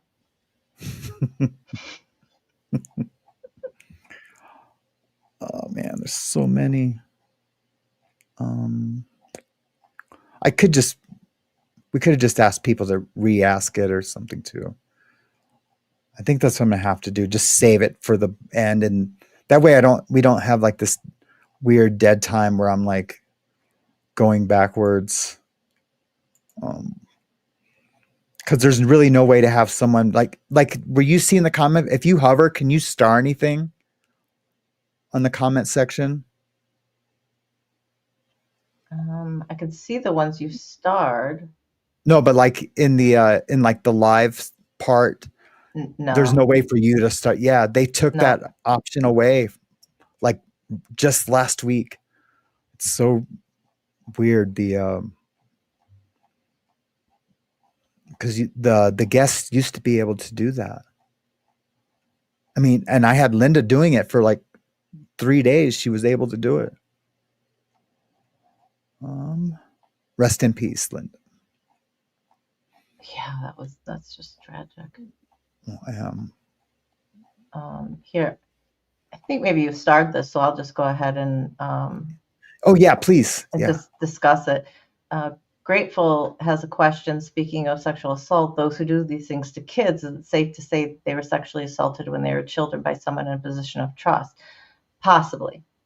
There's a big debate right now as to whether pedophiles are born or made. And the research that's coming out says it's really probably a combination of both, just like anything else.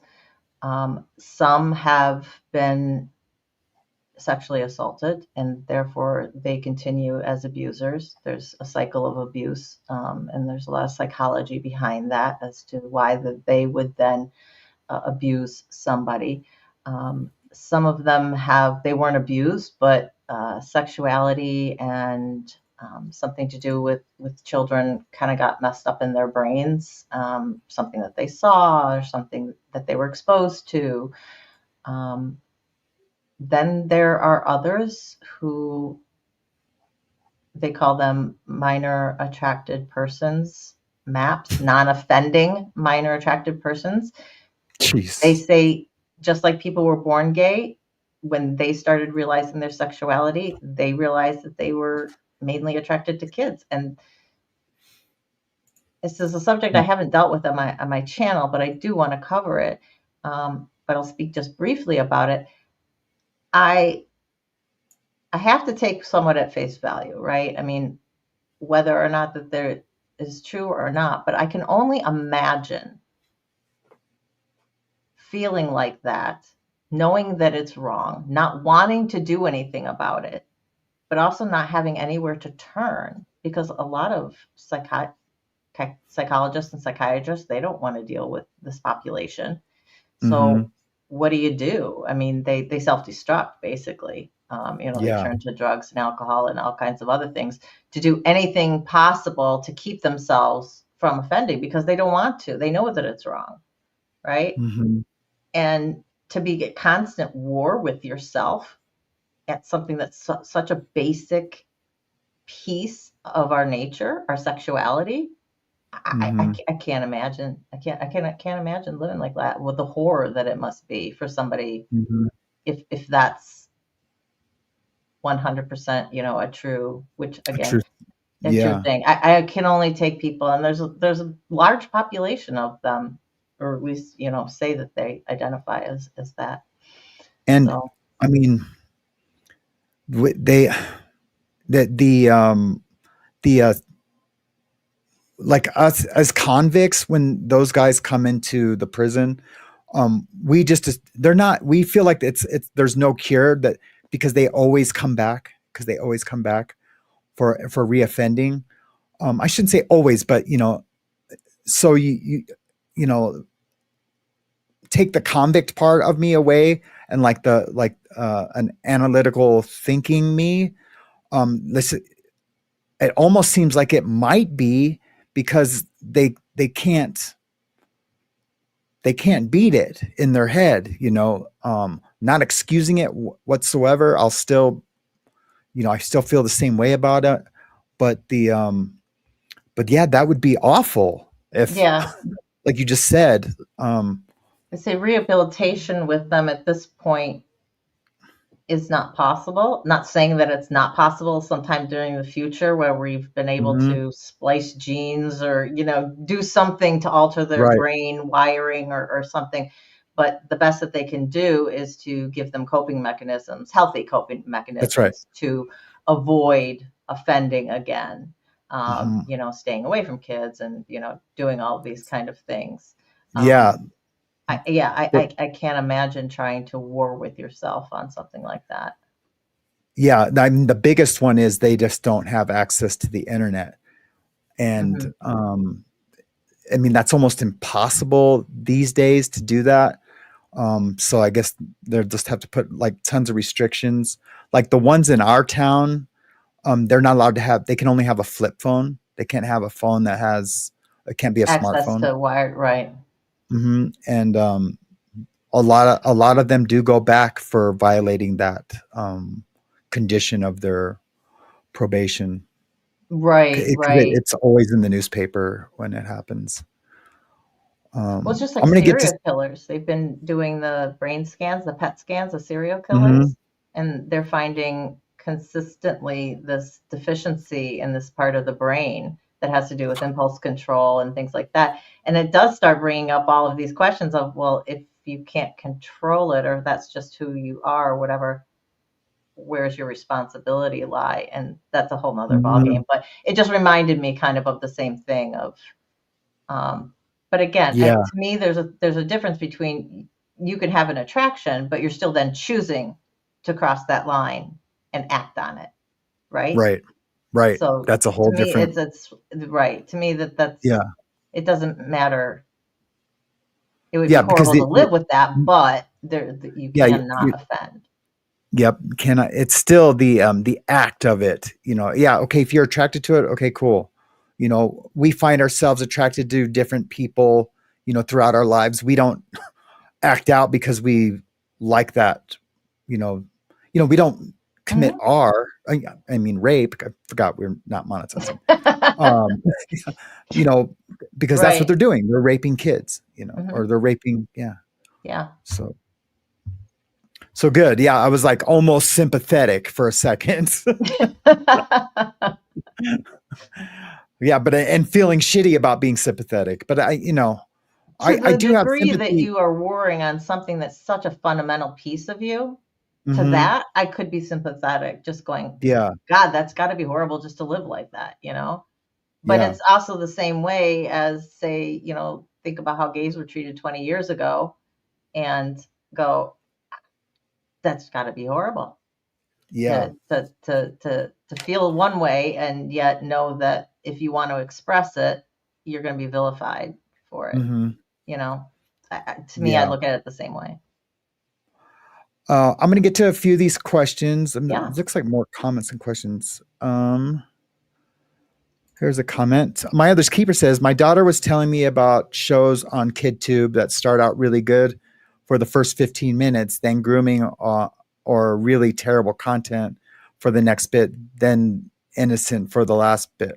That's interesting because parents will watch it for a little bit and then that's super interesting. Grateful asked, is this the one you, That's the speaking one of I just, essay? yeah. Okay, those are the things. Okay. And thank you guys for the questions and comments, by the way. And my other's keeper again.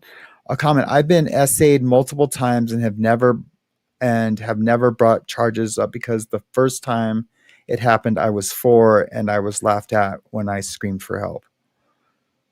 I mean, Shuts you up that's, quick. yeah, yep, it does. I couldn't imagine. I mean, my wife was, we talked yesterday. My wife was in a situation like that where she wasn't, it was SA, it wasn't, penetrable or anything like that. Hmm. Just woke up to, a relative groping. Anyways, the family reacted poorly, Hmm. and not pro her. Supportive, yeah. And it's still a situation. And, Mhm. like, I'm really, upset with, I won't talk to most of them now. Mainly because of that. And I'll Yeah. never go to Thanksgiving or anything with that side of the family again. And it bums my wife out, but There are so many people who say, that, well, if there's no evidence, why are you going to believe somebody or whatever? Because, people make false allegations. And it's like, if you were to look at the percentages and realize that the percentage of people who actually make false allegations is mhm. so minuscule, but it's what you hear about the most. Yeah. It's not that it's a larger portion. So yeah, you don't want to go shouting from the rooftops to everybody in the neighborhood that this person did something before you've had a chance to deal with it and do investigation or whatever, because you don't want Hmm. to ruin somebody's reputation if something isn't true. But we have to believe people. We have to take them at face value when they make these accusations. Yeah. Have to. Yeah. Sam from Nicola Wango. Sam, did you ever see that creep again? Question. I did. I seen him multiple times because he worked for my mom. And, I just, you know, hey man, Right. what's up? And then I did revisit it with my mom again later. And, um, after he was gone and she no longer had that store. And she's like, well, I don't know, what was I supposed? And I was like, just forget it, mom. Just forget it. But I'm again, over it. Huh? our parents didn't have the knowledge base that we have now. They Yeah. weren't taught these things. They didn't know what to do in those situations. My mom reacted very similar, she Yeah. they just they didn't have the tools. They didn't have the We, tools, yeah, they we, didn't have the knowledge. We do now. yeah, yeah. We talked about that a little bit yesterday, that like, it was a different time. Um, and cause I was like thinking, just imagine how, crazy it was way back, like in the Western days. And, or maybe it wasn't, maybe this is like, I mean, maybe it was just the same amount, it's, Yeah. you know, um, but, people could get married at 14, back then. And I think even Yeah. younger. Yeah. It's icky. What else we got? Sam, today is Russ's birthday. Happy Oh, birthday, happy Russ. birthday, Russ. I hope I turned this down. Happy I know I turned birthday. down my sound effects, so hopefully that wasn't too loud. Sounded okay. Okay, cool. Sherry LeBron says YouTube has demonetized his show, so he does a full show on Rumble. He puts clips on his YouTube channel. Oh, must be Russ Okay, Brand. but I think that was even before the charges and allegations. Yeah. I think. I could be wrong, but a lot of guys are doing. I'm thinking about doing some Rumble content, um, streaming this to both, and then, um, because you don't have to watch your language. Not Mm. that I would swear, but I mean just like words like rape and things like Hmm. saying heroin or coke. And as a recovery channel, I would love to be able to speak more freely about the addiction part. Flick Flocks comment, I hosted many comedians at events venues. We never booked Bran after another venue warned us, wow, not to, or at least Wow. not have a female host because of it. Wow. Wow. Wow. I mean, I And 1000% believe this Flick is story. in the UK. Huh? Oh, is she? Yeah, Wow. That's amazing. that's incredible, Flick. That's cool that they were like forwarding the information too.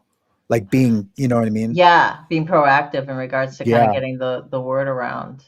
Well, Yeah. He's probably like, hey man, how come ever since that one time, and it's all yeah. dudes at these venues. Well, Yeah. did you see on the documentary they were that one news channel was thinking about having Brand on or whatever, and they were trying to figure out what to do because of then they said, oh, let's just have all male staffers, or if we have to have a female because of her position or whatever, we'll make sure she's never alone.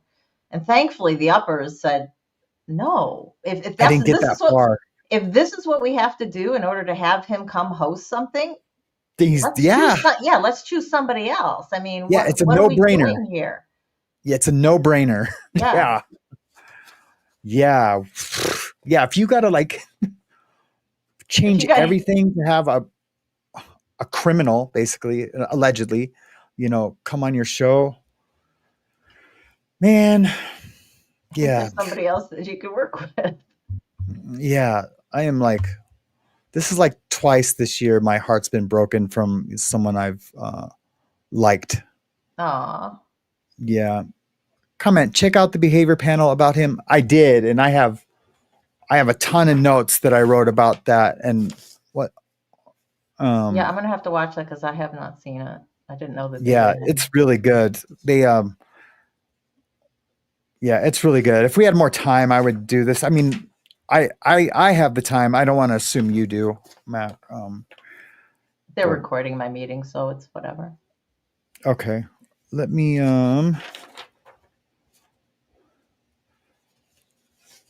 they just talk about why don't I just play a little bit of it? Well, let me get through all these comments and questions. I'm an idiot. We can always do part 2. Yeah, let's just do that. We'll do a part 2. That'll be perfect. Because he's going to be coming out. More will be coming out about it, and as let's do that. Let's do that. And they expect his trial is probably not even going to start until next year. Yeah, cool. Comment, in the 80s and 90s, there were songs glamorizing boys in high school, etc., having relations with sexy teacher. Those songs are still out there. I'm not a victim blaming. Please understand. I'm not victim blaming. Please understand. Thank you, Grateful. There sure was Hot for Teacher. I mean, there's, and then in the 60s, I can't remember. I think it was like something Littlefoot or Gordon Lightfoot. Gordon Lightfoot. Didn't he have like weird songs like that about little girls, like little girls? Or I'm thinking, I don't want to put a jacket on Gordon Lightfoot if that's not the case, but I don't know. But I mean, there's definitely, you just need to listen to, that song by Rod Stewart. Tonight's the Night. Oh yeah. And there's French at the very end. Mm-hmm. And I guess the person is saying, the female is saying, like, what would my mom think? I don't know that she'd approve and stuff like that. And you're like, but it's about her first time, right? And it's, about little girl. And you read the lyrics and you're kind of like, yeah. So there definitely was stuff like that for both boys and girls. Yep. Gene Simmons's Kiss of Sweet 16, Christine 16. Mm-hmm. And then there's a line in the things like, when I walked into the school that day I knew I got to have her. It's crazy. It's crazy. Only the Good Die Young by Billy Joel. Yeah. Yep. Which is a song that I love, unfortunately. I mean, I know. I sing it out loud whenever I hear it. Exactly. But then I'm listening to the lyrics, and I'm just like, oh, what they teach you in Catholic school, and yeah. And Wingers, she's only 17. Yeah. Daddy thinks she's too young, but she's old enough for me. Yeah. Crazy. Yep. A lot of them. And question, do you think it's worse now with the internet? Yeah.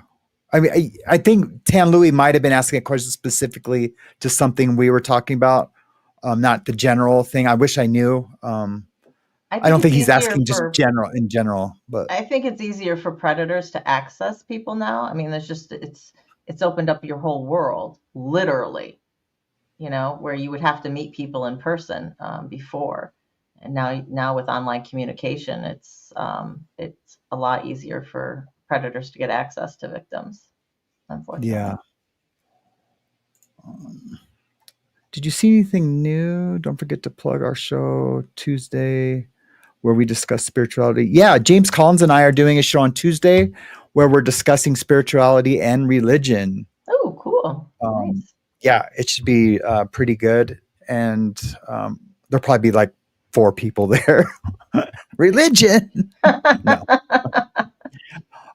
Yeah, it's gonna be an awesome conversation. Yeah, so Nicole we're said not she'd be trying to happy to convert. start Yeah, questions for you. what's that? Nicole said she'd be happy to start questions for you. And Yeah, that was, go ahead. yeah, we just need to figure out a way for her to do it. That's the As long as it thank works. you. I love you too, Nicole. It's just, I mean, I'm gonna have to give the sign in, or I wonder if the co-host rights will give. I bet you if I made whoever was doing a co-host, like the permissions, there's co-host Yep, permissions. yep. I bet you I bet you anything, we could because do it then they then. could put things on, they could actually put things on the screen for you. So I got to imagine that they could star as well. Just do a Yeah, test out with it. Do a private stream and do a test out with it. yeah, yeah. We'll have to do that. Grateful says Carrie Hey, Puckett did Young Girl. That was the song that I was also trying to think of. which one? Gary Puckett did Young Girl. Young girl, get out of my mind. Oh yeah, yeah, that's right. See, I wouldn't know if you hadn't sung it. Yeah, that's a very much, I think the girl he was singing about was like 13 or something like that. Oh, geez, yeah. There's an artist out there that's super famous that almost every other song talked about underage girls, and I can't remember what it was, but it was okay then. I Yeah, mean, it wasn't okay legally, but it was okay to like sing about it, or culturally, yeah. yeah, culturally, it was. I believe so much. I'm just kind of just making sure. Heather Rose says being gay and being a pedo are two completely separate things. 1000%. I hope I didn't say anything that would have anyone infer that, because I 1000 believe that. Absolutely. And when I was talking about it, all I was saying is I was speaking from the avenue of being born with a particular sexuality. Yeah. And, being gay 20 years ago, warring with coming out because of being, vilified or whatever. I could just, if somebody is a pedophile, well, technically, legally, you're only a pedophile if you if you've committed an offense. But Mm-hmm. if you are somebody who is attracted to minor children, to having to be warring with that within yourself, has just got to be awful. So, but Mm-hmm. no, you act, boom. I mean, that's it. And I hope everyone understands I am not comparing the two and saying that they're the same. Yeah. Yeah. What I got from it was that you're saying the stigma was the same back then with homosexuality, and now it's introducing this new, DSM, type of. Well, I mean, not that I'm saying that homosexuality belongs in the DSM, or, I mean, I don't know. You know what? I don't know anything, so I'm not even going to speak on it. Yeah. But you know what I'm saying.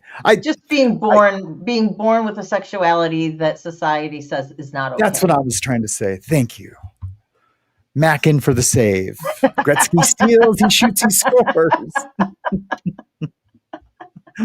Oh, no worries. We got it. Yeah. Yeah, Jerry Lee Lewis and married his 13-year-old cousin. Oh yeah, I mean we can.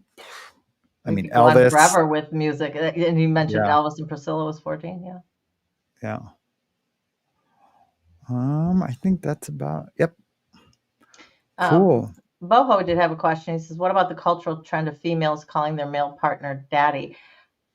I can say that I know that in porn, that has become a really big thing, mainly because of trying to, this fetish with incest, basically. So they're doing it legally, but they're trying to do it. The cultural aspect, I mean, I don't know enough about it. I'm not within that culture, I guess, to speak about it. I do know that, there are, like, you hear Jennifer Lopez always calls her partners daddy or whatever, Poppy. or Yeah. Poppy. Yeah. Hmm. Um, Yeah. so a cultural trend from that aspect, I can't speak to. I can speak to it from a sexual aspect. So, I mean, if I'm honest, like I've had girlfriends call me daddy. I mean, since the '80s when I was just a kid. I mean, like it was just like, hey, daddy, daddy. Oh yeah, you're part Kind of Mexican, like, right? yeah, yeah, Yeah. So okay, yeah, this is your wheelhouse, not mine. yeah, and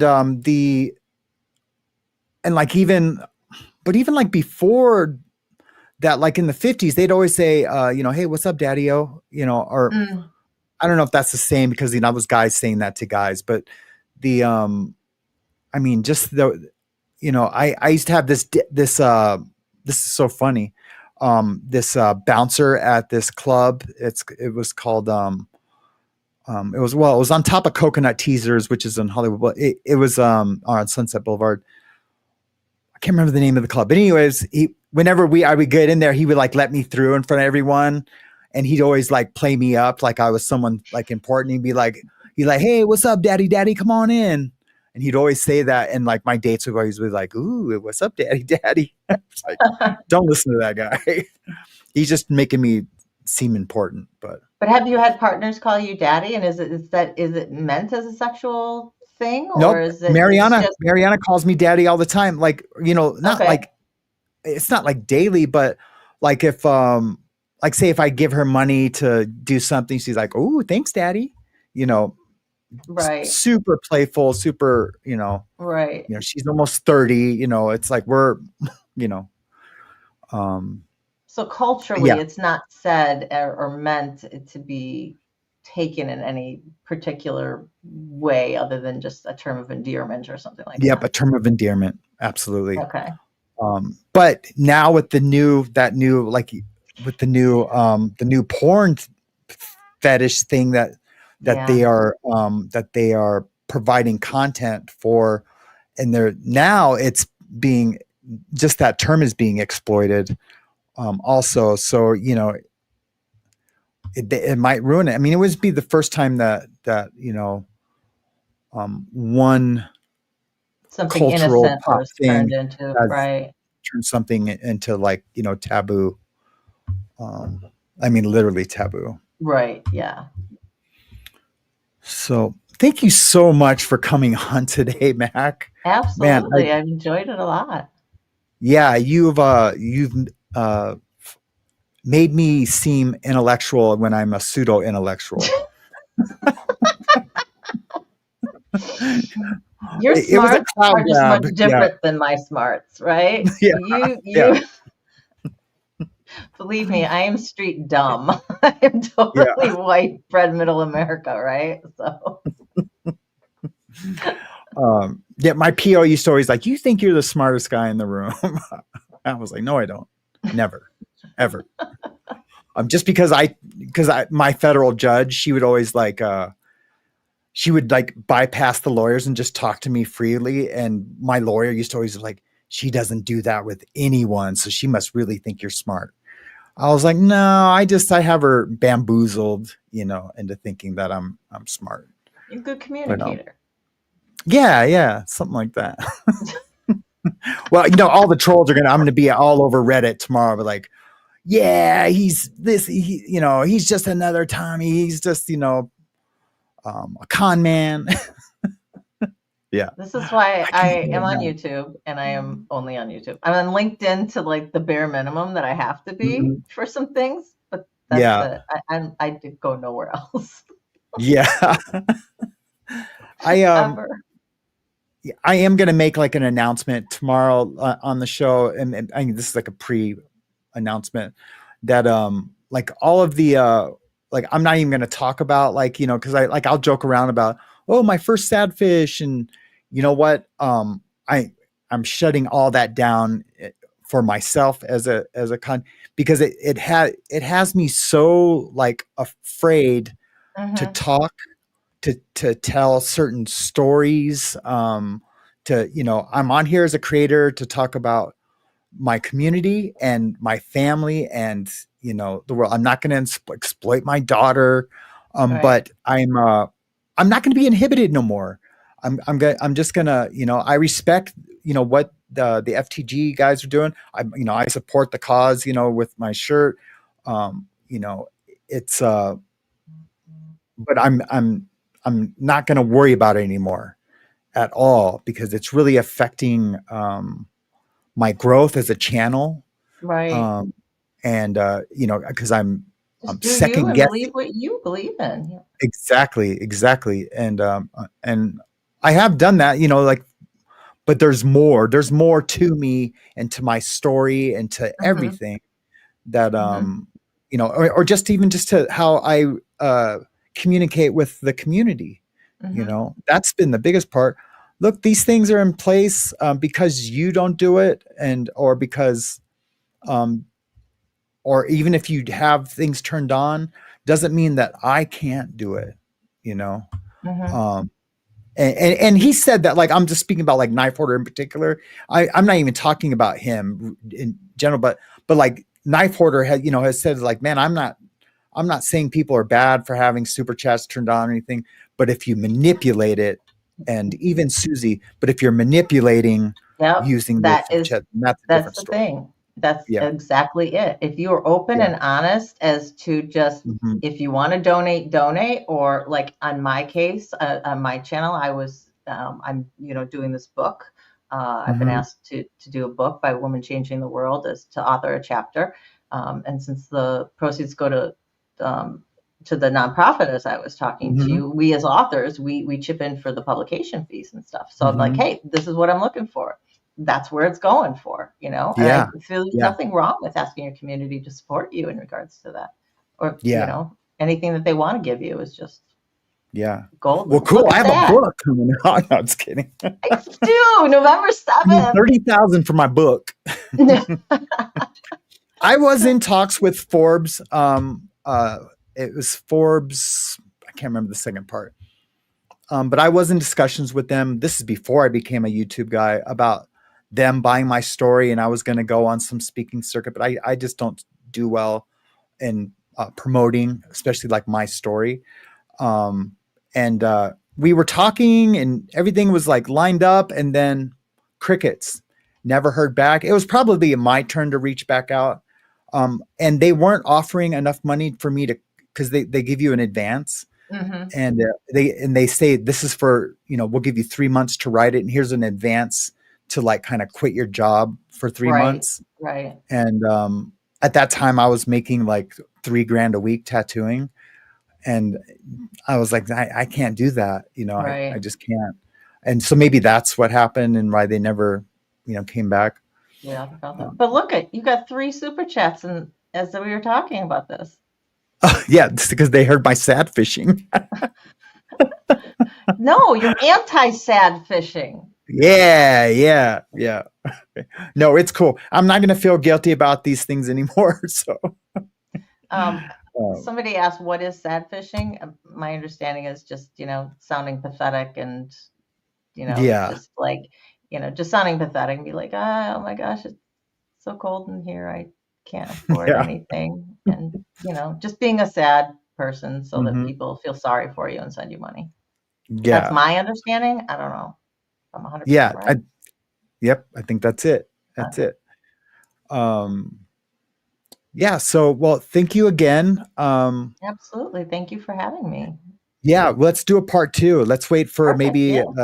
something to happen, and we'll Hmm. stay in touch. And I know you're in the chat, often, and I appreciate that. I am going to binge your channel today, and my Okay. wife's going to be mad because I'm supposed to be cleaning the house today.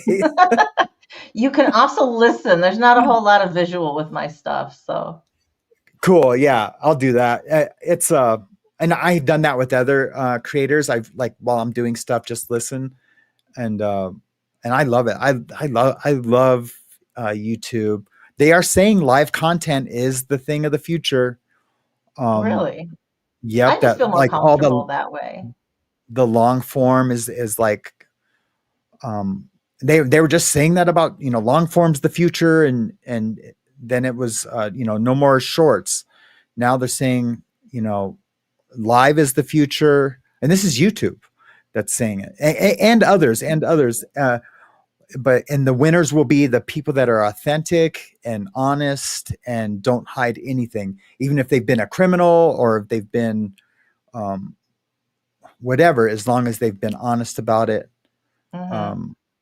That there will be a place for them in the future. Right. So, I don't know. Interesting. I don't know what I'm talking about. I listen to too many different people. Well, like I said, right. Some people say don't do shorts at all. I've heard, if you have your content as one thing, don't put anything else that's not related to that content on it. Because I've got a few cat shorts. My cat talks to me all the time, so I have a few videos. Yeah. My cat's gotten so many more views than I have ever gotten in my entire career. Isn't that nuts? Isn't that nuts? Over But that's super 1,000 cool. in the 24 hours, over 1,000 views on my cat talking to me. That is so cool. My cat won't come in here when I'm streaming. As soon as my wife sits down to do her show, that cat's like, there's hairs all over all my computers. It's nuts, man. It's nuts. My one sits with me when I work, so. Yeah. But not when I live stream. I think it doesn't like the noise. Well, thank you Laura again. May is asking if she can set up a video call with you. So yes, absolutely. Thank you. Absolutely, Laura May. Let's do it. Let's do it soon. I have a couple ahead of you, and then I definitely want to do a video call. All righty. Then you know what? I'll just have you come with me all the way to the end.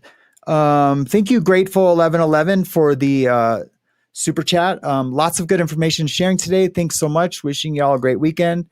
Get out and get some sunshine. Please define savfish. Okay. I hope we did it. That's really all it is. There might be a Wikipedia definition that might be a little better. Thank you, Kat Ikani and Lama Linda, for the UBU. You're a gifter, not a grifter. Thank you. Oh, that's great. I'm going to use that now. Hey, I'm a gifter, not a grifter. I like that. And just do it like with a little snap. There you go. Yeah. Oh, Andy's gay.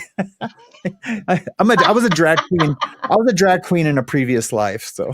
Oh, that's awesome. Yeah. And Magic of Healings. Thank you so much for the super chat. That's very generous of you. Thank you so much. As long as you are not manipulating people, you should be able to earn money on YT. It is there for a reason. The lying is the problem and using people. Yes. Yes. Thank you so much, Magic of Healing. And I want to say your name until I talk to you in person. Jimena. I don't want to. Is Jimena or Ximena? Jimena with the H. Jimena. Okay, cool. I keep going Ximena for some reason. Jimena. Yep. Cool. Perfect. I know a Jimena actually. And that might be her last name though. And not Jimenez. It's, but she is from, Costa Rica. Yeah. Jimenez in Mexico. That's where she's at? Oh, awesome. Yeah. I spent a lot of time in Sinaloa and Guanajuato. Legally, not doing bad guy stuff. I mean, I've done both. I've been there for illegal stuff and yeah. Oh, you just got a super sticker. Another one? Yeah. These guys. Perfectitis. Thank you. Thank you so much for the super sticker. I appreciate you. And thank you for correcting me on your name, because I kept calling it Perfectus. And it's getting the extra I. Yeah, I was missing it. Yeah. Thank you so much. I really, really appreciate it. And you've been a member for 1 month. Thank you so much. And she just says, just stay true to you, Sam. And you know what? I'm going to. Without a wink, without a little. You know what I mean? Oh, Yeah. yeah, I'll just come out all crazy. I should do that. I should do like Susie does, where she like does like a satire parody. Yeah. I could, yeah, I'm gonna do one of That'd be just hilarious. like an exaggerated YouTuber. Yeah. That'd be great. All right, You got guys. us Thanks both. again. Yeah. Thanks again for coming out. Thank you again, Mac. You Absolutely. brought a little Anytime. class to the show today, and I appreciate that. I know. I hate compliments too, so I'm just going to bombard you with them. No problem. No problem. I'll just keep them in my pack for when my negative thoughts are rolling through. Self-esteem gets low. Yeah. Exactly. My joy. What did you call it? Your joy bank? Yeah, my Joy Bank. Yep. Put 'em I in got my to keep Joy my Joy Bank. Bank. Yeah. I'm putting together a show on what I've now termed as the Joy Bank. I love And it. I love that. yeah, it'll be a little more less convoluted next time. All right, guys. Thanks again for coming out. You guys have been great. Mac has been great. Please go to her channel and subscribe. Like usually I'll say, check out the content if you like it, subscribe. If you don't subscribe, I'm saying just subscribe. You're going to love it. And Thank you. even if it's not like, if it like bums you out or whatever, I would still say subscribe, because the mission that she's on I think is amazing. And she's an award winning, we forgot to talk about that. I wanted to talk about that. But we'll do that on part 2. We'll talk about your award and how it happened, and sweet. Awesome. Okay. Sounds great. Stay loud. Don't be woke. Stay wild. Stay awake. This was morning